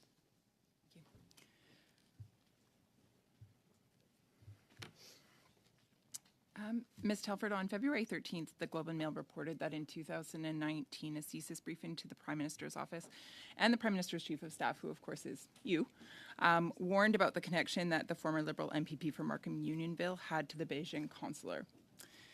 The nation's spy agency, CSIS, told the Prime Minister's office and you that the MPP should be, quote, on your radar, and that, quote, someone should reach out to Mary Ng to be extra careful, end quote. As he was her campaign co-chair, of course, in 2017 and was lined up to do the same job in 2019, did the Prime Minister's office advise the current Minister of Trade to distance herself from the former Liberal MPP from Markham Unionville? So a couple of things on that. I believe the Minister has already spoken to the fact that the individual you're talking about was not a co-chair of her campaigns. Two, I can't get into, as I've said before, I can't get into the specifics of what you're describing as to whether it did or did not happen, whether we were or weren't briefed on it. But what I can, just to take a quick step back and try to give you a little more than that, is it's okay. Memos, though, usually don't make those recommendations.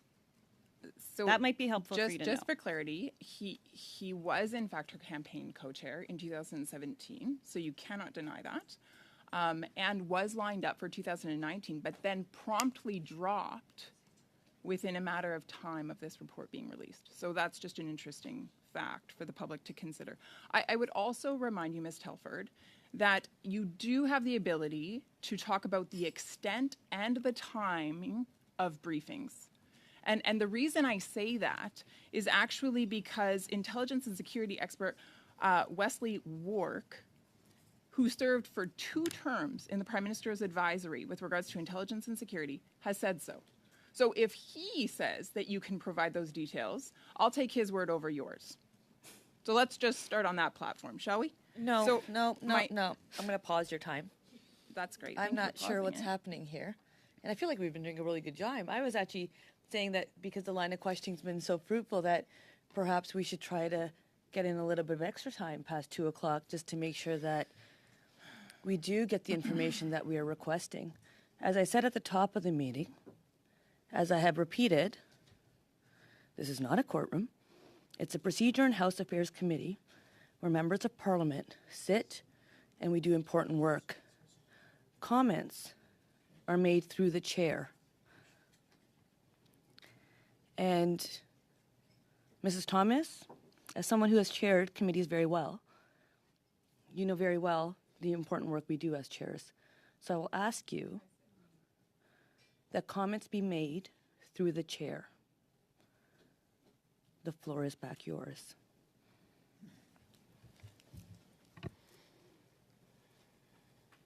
Through the chair, did anybody from the Prime Minister's office or the Liberal Party headquarters relay any information to the current Minister of Trade regarding CSIS warnings about the former Liberal MPP from Markham Unionville?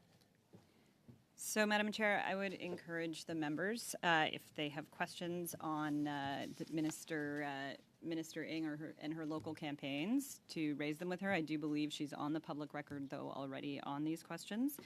And I'm not sure things were laid out the way I understand them by the member in terms of those experiences. And the thing I was starting to try to say earlier that I think might be useful for the member to know is that recommendations don't tend to come to us saying you should go and do the threat reduction measure if there's ever one that's recommended. And so that's just something to consider in terms of how you are presenting, or sorry, Madam Chair, how the member is presenting certain things as facts that are certainly not the way that I have experienced things. Madam Chair, I wonder if if Ms. Telford considered the Minister of Small Business a close friend. Madam Chair, yes, I do. So I'm wondering then why the individual testifying would not inform Ms. Ng about the troubling information that CSIS provided. Madam Speaker, I would take you and the members back to what I said in the opening statement. Even what we share between other cleared individuals within government is something that we have to be incredibly sensitive and careful about. And threat reduction measures, if they are deemed as something that are necessary, is something that security officials do, not political staff. In June 2017, at Ms. Telford's request, the National Security Advisor prepared a document entitled, quote, Memorandum to the Prime Minister. And a draft of this memo was viewed by Global News, and it states that Beijing agents were assisting Canadian candidates running for political offices. I'm wondering what prompted Ms. Telford to request this memo. So as I said in my opening statement, I ask a lot of questions in a lot of meetings, and sometimes my name also gets attached to things, even when it's not coming directly with me, I have learned over time. But what I would just say, Madam Speaker, while I can't speak to the specifics of this memo for the reasons I've said previously, my understanding through the reporting is that this was an unsigned memo, and it's particularly strange and not my experience to receive unsigned memos in PMO. So I'm wondering then, through you, Chair, did the Prime Minister receive the memo? It was requested. Madam Chair, my previous answer stands for that question as well. The previous answer was that the Prime Minister receives and reads everything. I don't even know what's happening. We're doing so good. So we set a timer. The timer beeps at the end of a round. I've shown leniency that we can get you an answer beyond that time, and then we continue. I can ask to see if that timer needs to be louder, but it's been working so far, so I feel like we're in a good spot. Mr. Turnbull, the floor is yours. Thank you, Madam Chair, and thanks to Ms. Telford for being here today. We've had lots of good testimony at our committee, including yours today, Ms. Telford. But one in particular that I would like to quote was the CSIS director, David Vigneault, who stated, and I quote, "What I can say and what we have said publicly many times over the last number of years is that actors who are engaged in foreign interference against Canadians do so at all levels of government, at the federal, provincial, and municipal levels, and they are doing it across party lines," end quote.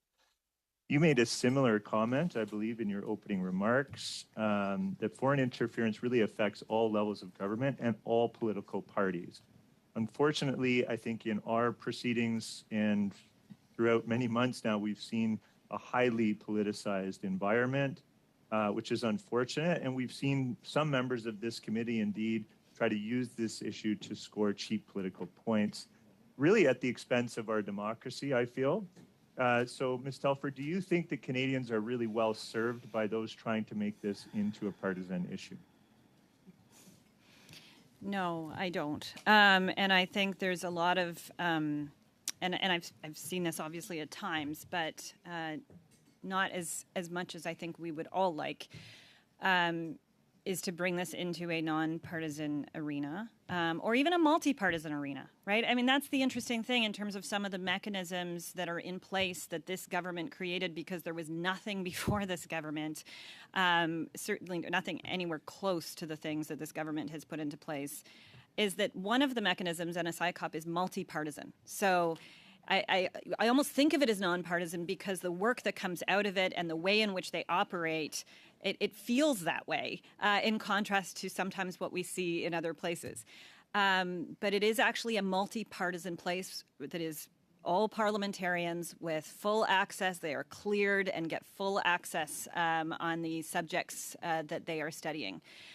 Meanwhile, there's a whole number of other organizations, as I've already gone through, and then, as I said, there's a number of other things. If you were to talk to the Minister of Heritage, if you were to talk to Minister LeBlanc, like there's a number of other ministers.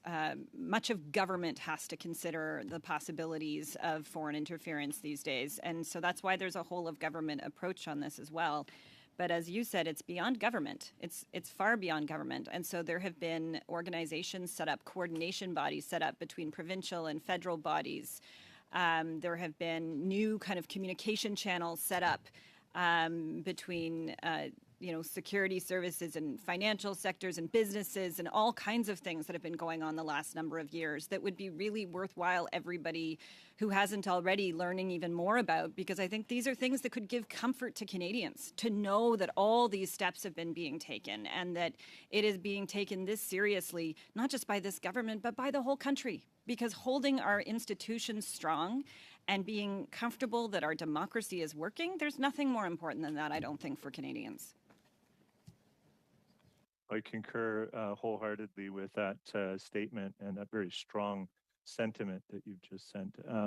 One of the things that struck me in our proceedings over time and time again as slightly unjust is the constant accusations that we've heard that our government, or that this government, hasn't taken action to combat foreign interference. But the facts really simply do not back that up. As you mentioned in your opening remarks, David Morrison said before this committee that the tools to address foreign interference are increasing. NSICOP and CIRA and the panel did not exist before this government took office. We set up the critical election incident public protocol, which is the panel, or the panel is part of. We took lead on setting up the G7 country, with the G7 countries, the rapid response mechanism. The protocol, the panel, the RRM, were all part of our four-pillar plan to protect Canadian democracy. And we've continued, in my view, based on all the evidence that's out there, to adapt and evolve our response.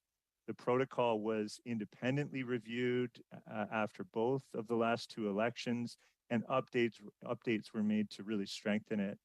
These are just a few examples. You've cited some of them, and I think we could all list many others. And there's always more to do. I think we've acknowledged that. You've acknowledged that in your remarks. But would you agree that this government has taken strong action on this, that we take it seriously? And in fact, we've taken more action really than any previous government. Yes, I believe that to be factually correct, as well as this government has also committed to taking even more actions, and very soon, and are in the midst of doing that. Great, and we've heard that foreign... No, sorry, Mr. Turnbull, I know you couldn't hear it possibly, but you wrapped up as the beep happened. Sorry, Madam Chair.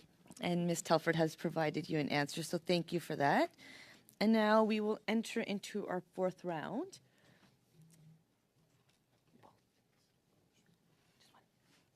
We're going to start with Mr. Cooper, followed by Mr. Zuberi, Madame Normandin, Mrs. Blaney, and then I'll get you two more names, and that will bring us to an end. Mr. Cooper. Thank you very much, Madam Chair. Ms. Telford, through you, Madam Chair.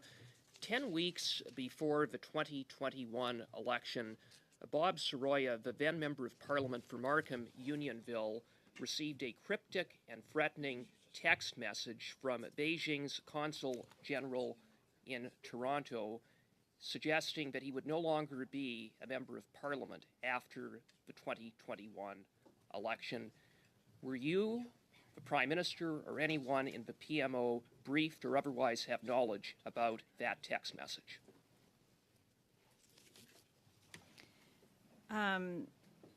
Madam Speaker, Madam Chair, I can't speak to this information, and I can't speak to that information. You I'm sorry. can't speak to the information because you don't know? Why can't you speak to this information? No, and because, as I said before, as frustrating as it is for all of us, I can't get into confirming, let alone denying information and going beyond the bounds of the security heads who were here before me. Well, I find that very, very interesting that you will not confirm whether you have knowledge of that text message. Do you have, I'll ask an even broader question. Do you have any knowledge of interference by Beijing in the 2021 election in the riding of Markham Unionville? I can't speak to specific pieces of information. As you know, I was not the cleared representative during the campaign. Sorry, through the chair, the member knows I was not the cleared representative during the campaign. But in terms of what I have been briefed on subsequent to the campaign, and you will have seen a lot of this come out of the review of the panel's work during the 2021 campaign. So broadly speaking, yes, I have been briefed on attempted interference and influence during the last elections. And that occurred in the riding of Markham Unionville, yes or no? I can't speak to that, Madam Chair, in terms of the specifics. Another convenient non-answer. Ms. Telford, through you, Madam Chair, when I asked you in my previous round about when the Prime Minister first learned about Beijing's interference in the 2019 election, you didn't answer it. You said it's part of an ongoing conversation. You conveniently refused to even acknowledge your knowledge or familiarity with one of the very few documents that has been produced by the Prime Minister's own department, the PCO, dated February 21st, 2020, that spoke about a subtle but effective interference network in the 2019 election. So in the interests of transparency, Canadians deserve to know, when did those conversations begin? So in the same efforts, Madam Chair, of transparency, conversations about potential election interference, attempts at began long before the 2019 campaign. That's why steps were taken actually to protect the 2019, and then more steps were taken in order to protect the 2021 campaign. And I think it's really important that it be said in this committee, because it should be said as many times as possible, that experts, very senior, trusted public servants have come out saying that those elections were fair. Madam Chair, no one is disputing that the overall outcome of the election in 2019 and 2021 were not affected by Beijing's interference, but if even one riding was impacted, that is a problem. You acknowledge that there was interference by Beijing in the 2019 and 2021 election. I hope you at least acknowledge that much, Ms. Telford. Madam Chair, I assume when the member talks about Beijing all the time, he's speaking about China foreign interference. And yes, I have acknowledged that right in the opening statement that there was foreign interference by a number of states, and that's written into the reports as well. Very good, Madam Chair. Then, Ms. Telford, through you, Madam Chair, the advice of CSIS to the Prime Minister is that the policy of a government in response to foreign interference should be grounded in sunlight and transparency, and that such interference be made known to the public. That was provided in a briefing to him on January 21st, 2021, another one of the few documents produced to this committee. Why is it that in the face of your acknowledgement of Beijing's election interference and the advice that CSIS provided to make such foreign interference known, the Prime Minister instead kept Canadians in the dark? Madam Chair, I will be quick on that and just say, you know, it's rare for the member and I to agree on anything, but what we can agree on is the importance for transparency and sunlight and growing confidence for Canadians in our institutions. And it's for that reason that our government took steps to protect the elections that had never been taken before. Thank you, Ms. Telford. Mr. Zuberi. Thank you, Madam Chair. And thank you, Ms. Telford, for joining us today. Or actually quotes from testimony that actually was given at this committee before by Mr. David Morrison, Deputy Minister of Foreign Affairs. He spoke about the limitations and caveats around intelligence. He said to this committee, let me simply say that intelligence rarely paints a full or concrete picture, or actionable picture, I should say.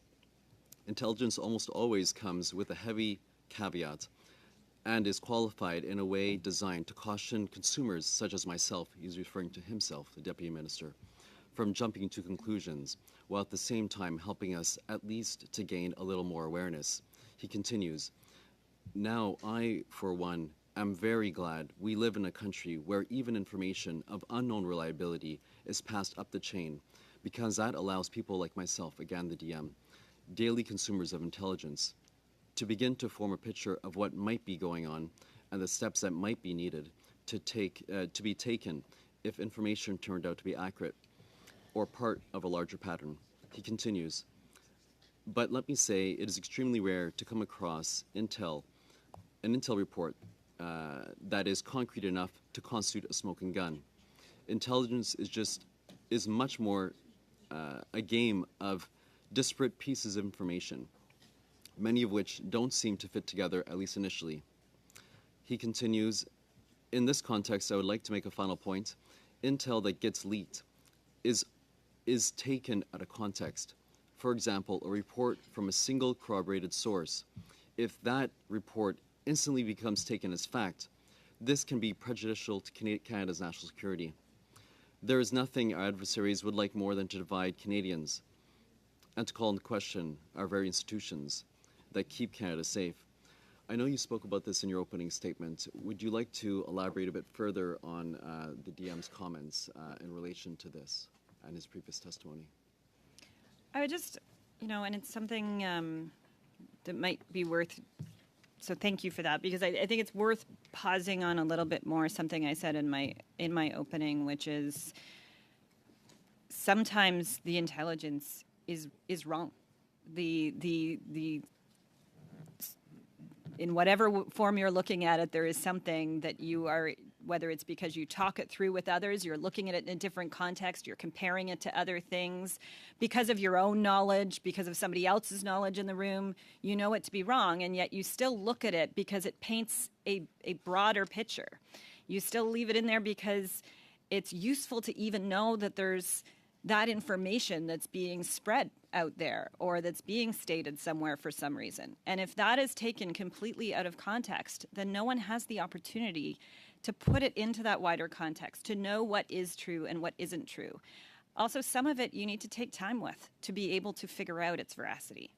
And that is why we have people who specialize in analyzing this information, who get to know the whether it's from a region or a community, whether it's domestic or foreign, but where they're looking at it and able to become expert in it over time, or come into the job being expert and give us that best advice that unfortunately Canadians aren't able to get in the way that some of this has been coming out of late, but that I'm really hoping that through the good work of NSICOP and NSIRA and potentially other things that the Special Rapporteur will give us advice about, that Canadians will be able to get a better sense of the picture.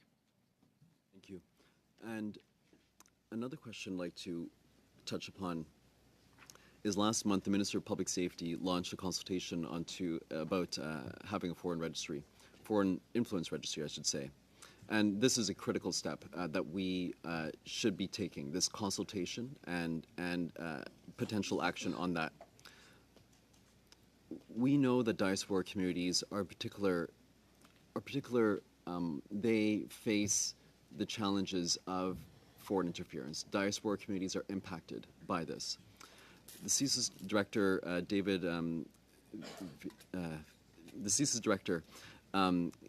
came before committee and said that CSIS has been clear that the principal threat to Canada comes from the People's Republic of China. But to be clear, he continued, the threat does not come from the Chinese people, but rather from the Chinese Communist Party and the government of China. Indeed, we are keenly aware that Chinese communities are often the primary victims of the PRC's foreign interference efforts in Canada. This distinction that he's making between the government and the Chinese people is critical. Would you like to elaborate on that? No, I'm really glad you raised that, and it's something, I mentioned it very, very briefly in my opening statement about the impact on communities, because this isn't something that is only an election focused issue. Foreign interference is much broader than that, and has been going on for some time in all different parts of our communities, but particularly diaspora communities. And we need to pay extra care that when we are, or take extra care that when we are creating any of these mechanisms, that they are taking that into account on how to protect specifically our diaspora communities and whatever steps are being taken. Thank you. Ms. Telford, I'm sure you're maybe not noticing that we're approaching the 2 o'clock hour. And just because there is just a few more questions that need to be posed, we would like to complete this round. And then we will do just a quick one-off to each of the parties, and then we will end shortly by 2:30. So if we can just, I'm sorry to impose upon you, but I do appreciate your leniency. I know it's awkward for you to say otherwise right now, but I'm going to proceed as chair and just thank you in advance for your latitude. Madame Normandin. Ms. Normandin. Thank you, Madam Chair. Just a question, comment. Ms. Telford,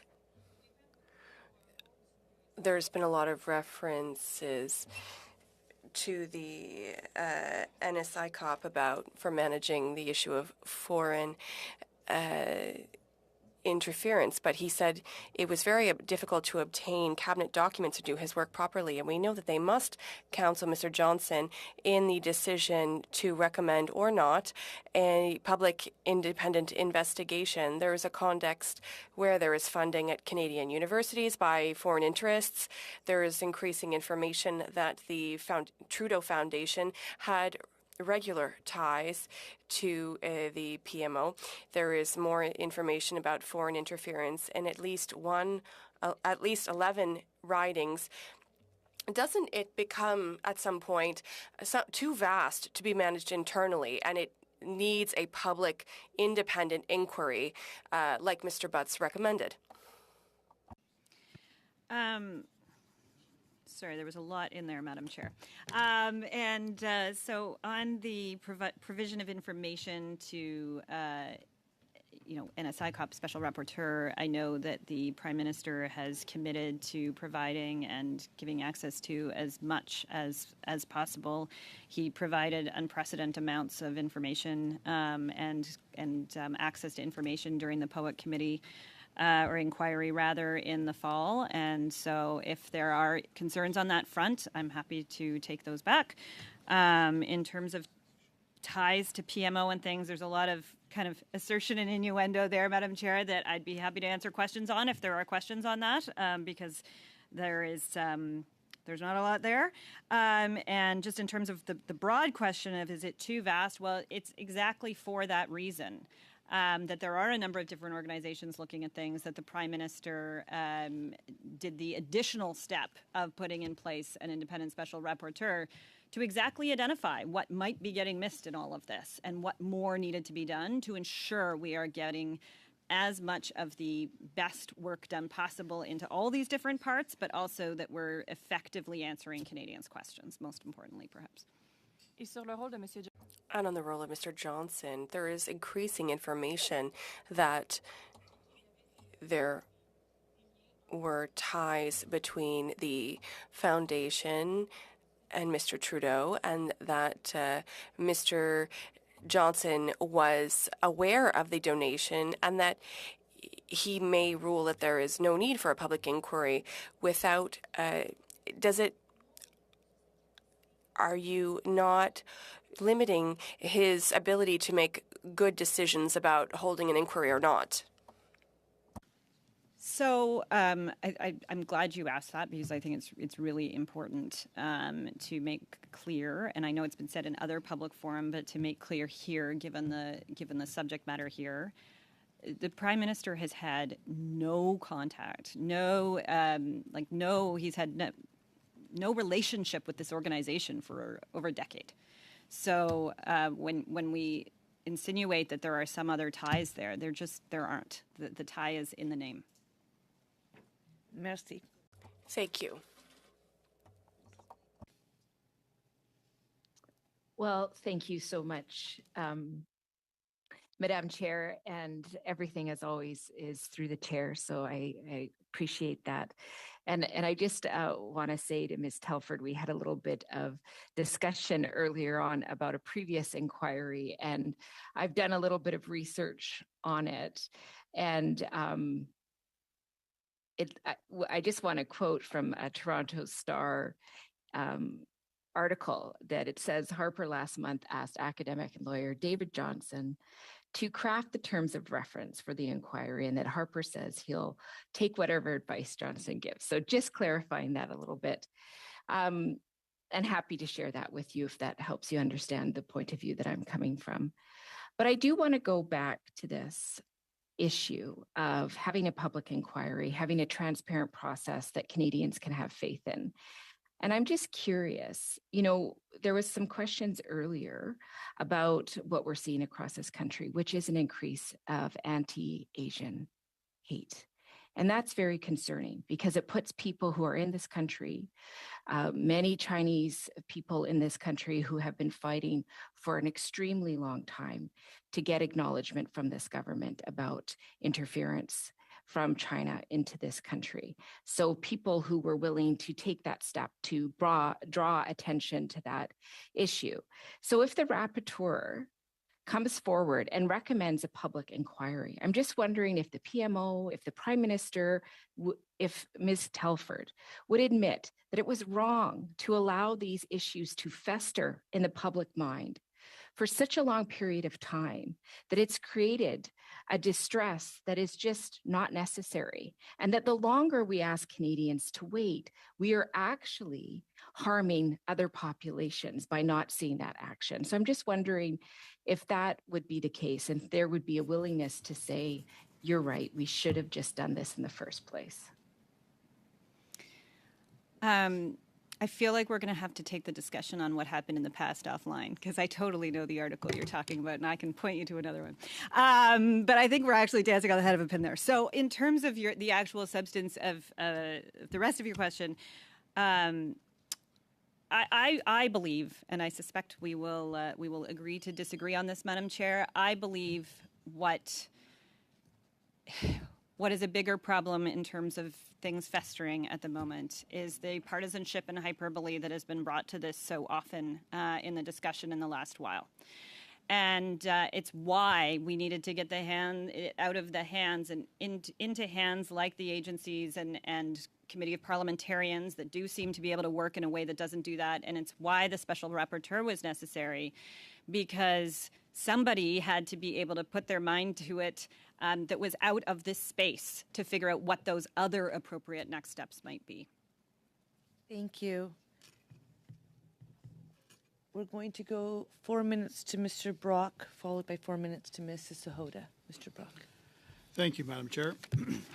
Ms. Telford, earlier today, my colleague, Mr. Berthold, asked you about the Globe and Mail story of February 1723 regarding Beijing's objectives in the 21 election. The Prime Minister is on record as saying that the report was full of inaccuracies without denying the existence of the report and not identifying what in the report was inaccurate. My colleague asked you that question. In your opinion, what was inaccurate about that report? You couldn't confirm. My belief is if the report was full of inaccuracies, you would identify those inaccuracies, or if the report was completely false, you would say so. So I'm giving you the opportunity now. Is the report truthful or not? So, Madam Chair, maybe I'll just give a crack at explaining why it is that whether or not it's inaccurate, I can't answer. Because if I started to answer the things that were either missing or inaccurate in some of the specific questions that you're getting into, it is as much as confirming then some of the other things that you might be raising. Thank you. I believe the most damning fact in that report is that Beijing's objectives in the 21 election were to help the Liberals secure a minority government and to defeat certain Conservative candidates. Do you accept that? Do you believe that to be the case? Madam Chair, my experience going into both of the last two elections was that our relations with China were at their lowest point, where I was working day and night alongside many, many, many other incredible Canadians to try to bring home the two Michaels, who it was just amazing to see in Parliament when President Biden was here Thank you, recently. Ms. Telford. CSIS tracked specifically the surrounding circumstances involving the former Consul General in Vancouver, her name being Tong Zhiling, who held the post during the 21 election. In fact, CSIS reported that she was doing victory laps, bragging about how her role was to defeat certain Conservative candidates. You are aware of that. Is that inaccurate? Madam Chair, I'm aware of the reporting on this matter, and I can't speak to what different countries' ambassadors and consul generals have said. The Prime Minister was aware of this information? The Prime Minister is also if you are aware of of it, the Prime Minister is aware of it, correct? The reporting, Pausing. Madam Chair. Pausing. You know, friends, colleagues, this just takes away from our time. That's all we lose. We all lose time. No one here is new. One person's going to speak at a time. It was not a courtroom at the beginning of this meeting. It still has not become one. It is the Procedure and House Affairs Committee, which I know has really high ratings. I'm sure there's many people watching, and they want to see the important work that we do here in the House of Commons. Mr. Brock. The victory lap that she was bragging about, is that false? Madam Chair. Yes or no? Is it false? I it's a can simple only question. speak to the fact that I'm aware of this through. Mr. Brock, it's very simple. We have someone coming to appear today to provide us information. What might be simple to you might not be simple to somebody else. I don't know. I've never been a Chief of Staff to the Prime Minister. I'm not sure if you have. So I'm going to ask Mr. Brock that we permit Ms. Telford to answer, and when she gives a quick answer, and Ms. Telford, I have to commend you. Your answers have been quite short compared to most witnesses, and I appreciate that. So I'm going to give the floor to Ms. Telford, and it will be returned to you, Mr. Brock. Madam Chair, just for clarification, Madam Chair, the question was premised with a yes or a no. I didn't get a yes or a no, and that's why I referred to it as a simple question. So within the House of Commons, Mr. Brock, as you know, if there is unwritten rules, and oftentimes the amount of time that is consumed for the question or comment is provided to the person to answer, and I think it's only fair that the witness be able to answer. So I recognize what the premise was. If you look at my premise, it's been, let's have a functional meeting and one person speak at a time. I've been doing this for many meetings. I've not yet achieved that, and I will keep trying. Madam Chair, how So much right ti- now, Mr. Brock, you will have 1 minute left, first starting with Ms. Telford. CSIS reported a month after the 21 election, it was well known within the Chinese Canadian community of British Columbia that Ms. Tong wanted the Liberal Party to win the 21 election. Is that false? I think, Madam Chair, you'll know my answer on this, which is that I can't speak to Thank you. specifics. on CSIS reports reveal that Ms. Tong and former council Wang Jin made discreet and subtle efforts to encourage members of Chinese Canadian organizations to rally votes for the Liberals and defeat Conservatives. Is that false?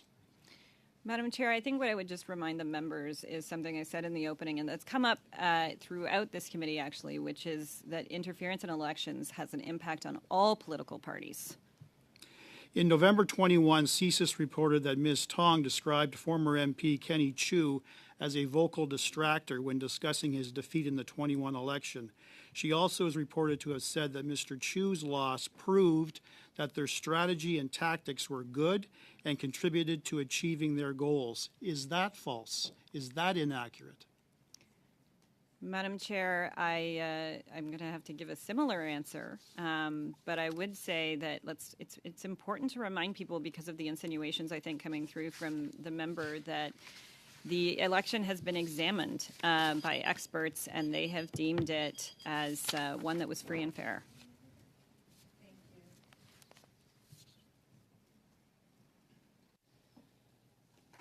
Mrs. Sahota. Thank you, Madam Chair. That was a very confusing line of questioning. I don't think there was a yes or no answer to be given when you're asking for someone else's state of mind or someone else's belief from another witness that's present here today. Kind of like the hyperpartisan and political attacks we've been seeing from many members today about why the PM is keeping people in the dark, why we don't want sunlight and transparency. I believe, through you, Madam Chair, to the witness, there have been many points where Ms. Telford has mentioned that a protocol unit has been set up. Protocol is in place. It is their job to, if something rises to the level past a certain threshold, and we've had, Mr. Ian Shugart even say in a CBC News interview as well, that they were prepared to do so. They would have brought things to the public's attention had anything, even in one riding, risen to that level, let alone anything had been national. So I'm wondering if I could get some more comments from you, from Ms. Telford regarding what her or the PM have within their responsibility to do based off impartial parts of information that you receive versus what agencies like the RCMP have in their ability to do if CSIS was to present information to them, what the protocol unit could do, who is responsible for putting more sunlight or transparency into foreign interference that's happening in our electoral process, which has been happening for some time. I think one of the challenges that even comes out in your question when you name a number of the different places is that there is no one person. Even if as one of the members I know, at least one of the members I know, would have liked an inquiry already, and one of the challenges is into which part exactly. What does it look like exactly? Like whereas with POEC there was something built into the legislation where there was a clearly mandated, time-framed, clear question that had to be answered. In this case, this is something so diffuse and across so many different parts of government, let alone other levels of government. It involves law enforcement, which obviously works very independently and separately from certainly from the political side, but also from all other parts of government. Oftentimes, even if they coordinate with other parts, the security agencies are obviously incredibly sensitive organizations. So how all of that can come together and be better reported on, I think, is an excellent question, and one, you know, that I think NSICOP has made great strides at trying to find different ways, whether it's training to members of Parliament or and better communications and ongoing communications with members of Parliament, or whether it's a whole series of other things that are in Clerk Charette and Minister LeBlanc's report that they just put out of a whole bunch of other next steps that can be taken. But there's so many different things, and I think we're seeing that through all the reporting. There are so many different things that there is not just one answer here to be given, because this is an ongoing body of work that is totally multidisciplinary. Almost doesn't even quite cover it. Thank you, Ms. Telford. And I know it's not convenient, as some members point out, for you to even be here today and to be walking this fine line, which you have to do, and it's quite the balance. It's very convenient for the leader of the Conservatives not to take briefings, so that he can say whatever he would like to say. So I just want to thank you in conclusion for being here today and shedding some more light as much as you could in this forum. Thank you. Thank you. We will do a quick last round. Not exactly as planned, but I understand it's going to be Mrs. Thomas sharing time with Mr. Berthold for 4 minutes, Ms. O'Connell 4 minutes, Madame Goudreau and Mrs. Blaney 2.5 minutes each. Mrs. Thomas, through the chair. Through you, Chair. I believe what we heard today then from Ms. Telford and the testimony that she provided was the following. Today she was asked a series of very simple questions. They were questions that did not require top security clearance. And yet there was a failure to give proper answers. We asked questions with regards to the Prime Minister's knowledge. We asked questions about the briefings that he received. We asked questions with regard to whether or not he was informed concerning Beijing's interference in our elections. Ms. Telford refused to provide simple answers to these very simple questions. We know that numerous intelligence documents were made available to the media and have been reported to the public. We referenced those documents throughout our questions today, and again, the questions that we put forward were skirted or altogether shot down. Now, what's quite convenient is that Ms. Telford cannot confirm the existence of documents that contain, of course, the most damning information concerning the Prime Minister. And with that, I'm talking about documents that reveal Beijing's interference in our elections, Beijing's motivation to elect Liberals to the House of Commons by providing paid staff members to these campaigns, as well as funneling hidden, secret, and illegal money to them. Ms. Telford was not able to discuss these documents conveniently.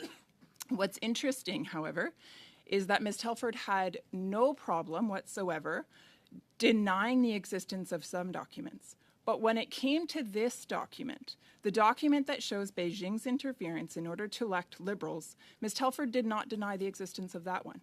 So I'll allow her silence to speak for itself.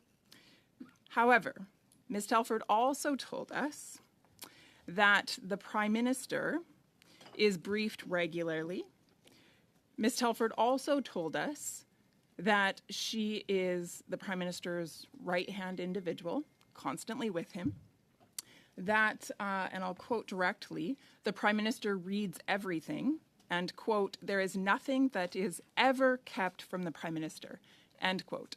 So given the fact that the Prime Minister reads everything and that nothing is ever kept from him, the committee must then assume that the Prime Minister was aware and that the Prime Minister chose to actively ignore and avoid the information, the briefings, and the warnings that were given to him by our top security and intelligence agency in this country when it comes to Beijing's interference. And one must conclude that the only reason to turn a blind eye to such information is certainly not in the best interest of the Canadian electorate, and so therefore only in the best interest of the Liberal Party of Canada, which of course benefited from this interference both by getting money and paid staff in order to secure their ridings.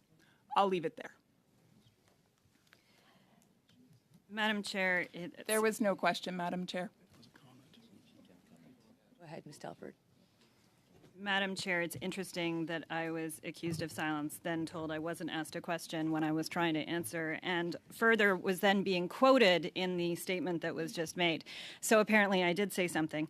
And Madam Chair, I would just say that what was being alleged, or at least a part of what was being alleged there, were infractions of Elections Canada law, and there are mechanisms for those things to be investigated. And so I would just suggest that you be speaking to the appropriate agencies about what, if anything, should be happening on those fronts if those things are the case. And I think the member probably could have written this, Madam Chair, beforehand, and that was one of the reasons that I was concerned about, and I think many were concerned about whether or not it was the appropriate thing for me to be coming to this committee. Thank you, and I will just note that the comment that was made by the member took over 3 minutes, and you were able to respond in less than a minute, so the time to the member was way greater than for yourself to respond. Ms. O'Connell, 4 minutes to you. Thank you, Madam Chair. Ms. Telford, thank you for being here again today. I think what we just witnessed was exactly what Canadians don't want out of this process, which is the Conservatives were not getting the allegations, the clips that they wanted throughout the day. So they resorted to just making a statement. After weeks of asking for you to appear, decided to use their last minutes to try and not actually ask you any questions and just summarize a series of conspiracy theories, frankly, that have testimony here today does not corroborate. So in the last moments that I have left here, I'd like to ask you about the process. Ms. Harder talked about how you could have conveniently, or you conveniently gave non-answers, even though you could have. As I would presume, Ms. Harder, but I won't make any assumptions, doesn't have the process that goes into actually classifying documents or determining classifications on documents and information. So perhaps you could allude to or speak to that process of why you can or cannot speak to a matter of national security and who actually makes that determination, because it's certainly not just the Conservative members who feel that they didn't get the responses they were hoping for.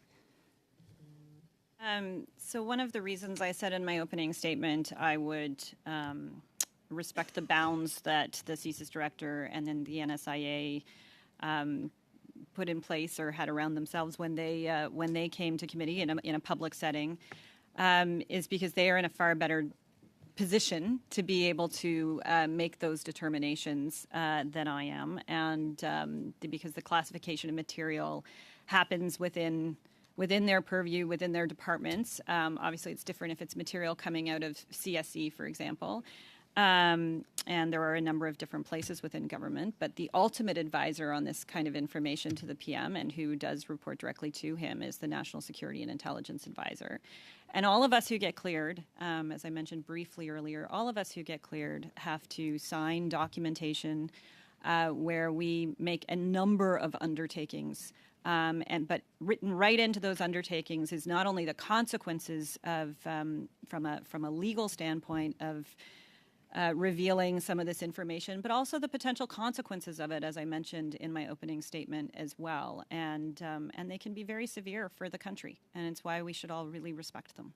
Thank you. And as someone who used to sit on NSICOP, I went through that similar process and understand that. But part of that is also remembering what is classified and not classified, and you have to be extremely careful and why the national security community determines an entire process in terms of when speaking in the public forum. And is this precisely why the critical election incident public protocol is in place, to have the knowledge of that national security community who can take the full picture of intelligence and then provide it to the incident public protocol that are nonpartisan, and then they can properly make a determination on what constitutes the threshold to speak to Canadians during an election, knowing that they don't want to tip the scales in any fashion or even allude to that, but having a nonpartisan body with access to that full picture of intelligence, why that's so important during the election process. I think all of that is exactly right. And the only thing I would just add is that the senior officials who are part of that panel have spent their lives, in most cases, serving Canadians as public servants. And so I think there's reason for all of us to have a lot of faith in the work that they do. Thank you. Madame Goudreau. Madame Goudreau. Thank you, Madam Chair. 2.5 minutes is not much time. Thanks again to our witness, Ms. Telford. 2 questions. The first, given everything, all the information we've received today, efforts to avoid interference in the measures that have been established for a few years now, since 2015, efforts have been made, we agree. But what can we say to Canadians? We're here today, we're clearly defending democracy is not working. What are you telling people at home? Because obviously there are alerts, and unfortunately, there is still interference. We can't deny it. Madam Chair, I would disagree a little bit with just the thought that it's not working, because actually I think the fact that we're all having these conversations speaks to the fact that this is in the public domain in perhaps a new and different way. It doesn't mean that the institutions themselves have not been working. And I think there's questions to be asked. And I think those questions are being asked in a number of the bodies that we're talking about by the appropriate ones. There's ones that do oversight of the security agencies themselves. There's the NSI COP multi-partisan parliamentarian group that's able to look at other parts. You know, there's a lot of different pieces to this, and I appreciate it's complex, but it's complex for a reason. And that's because this is a moment in the world, and that's where I think we have to take that step back from saying we have some specific challenge here that is unique to Canada, and where Canada has to just, you know, snap its fingers and solve this this problem overnight. I don't think this is something that gets solved overnight. I think this is something that's been being worked on for years, and I think it's something that our allies are dealing with too. It's why it was so predominant as a discussion point at the G7 hosted here in Quebec. Merci, Madame la Présidente. Thank you, Madam Chair. Given all of that, given that we're constantly adapting to our environment, how is it that between 2019 and 2021, how is it that Canadians were not made aware of the fact that it existed and that it will exist? Why was it hidden? And why has it been hidden for 6 months? So I would offer 2 things quickly. One is that there was the review of the panel's work that did speak to interference. NSI COP also continued between 2019 and 2021. I think, and what I'll just say quickly, because I can tell already I'm getting the look, but is I think there was a lot of other news between 2019 and 2021, and perhaps that's maybe why this wasn't, some of those reports that were coming out on this subject were not in the same kind of spotlight as they might have been if there hadn't been a pandemic amongst many other things at the time. But a lot of this work was ongoing between 2019 and 2021 and being reported publicly. Thank you. Mrs. Blaney. Well, thank you. And through you, Chair, I agree that this work needs to be taken out of the partisan environment of Parliament. Why did the PM not instruct Mr. Johnston to set the terms of a public inquiry, then to decide whether or not to even have an inquiry? Is it not true that a public inquiry is the best way to take this out of partisanship? I think that's the first question. I shouldn't.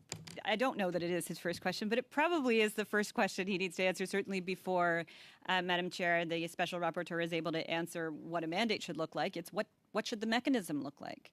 What is the question we're trying to answer? What are we trying to satisfy here? What is the moment we're trying to meet with Canadians here that can give them the satisfaction that we all want them to be able to have in their democratic institutions? What's the best way to do that? First, we have to figure that out. Then you figure out a mandate.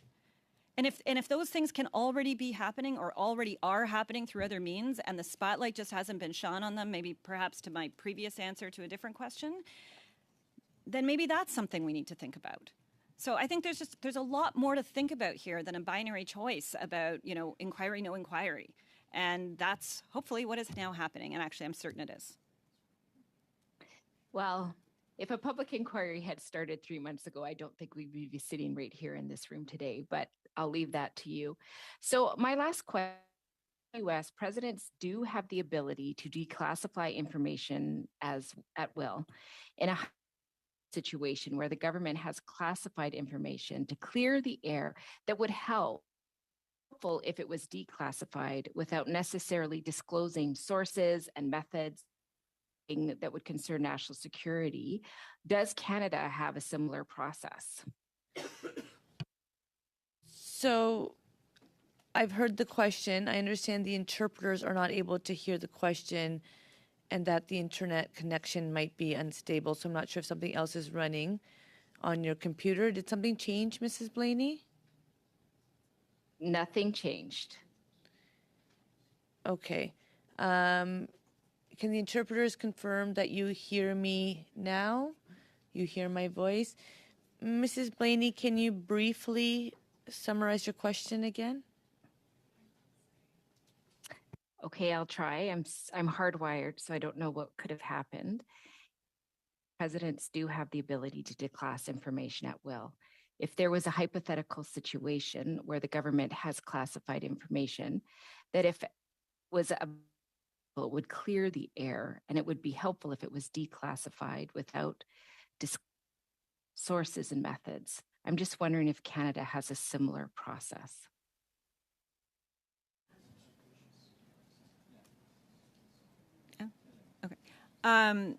It's a very good question, and one I have been asking many questions about myself for the last while, and it's not as straightforward an answer as unfortunately what you just described from south of the border.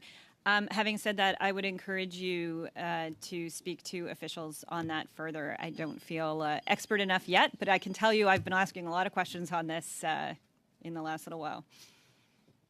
Thank you. So there is some connectivity issues taking place, I would say, actually in this room, because there is a delay on the screen even. So I hear the comments being made in regards to the interpretation at the end having an issue. I empathize with that and we'll get to the bottom of it. But seeing that we have come to past 2:30, I am adjourning the meeting. I am thanking Ms. Telford for coming to appear today. And just for the purpose of members, good news. Tuesday, we will be doing BC redistribution during our normal slot. On Tuesday evening, we do have the 6:30 to 8:30 slot, and it will be Mr. Michael Wernick and Mr. Daniel Jean appearing for 1 hour each. We've not confirmed the hour. That's why the notice has not come out, but it will be there. With that, I wish everyone a great day. Ms. Telford, thank you for your time and attention. Everyone keep well and safe. Thank you.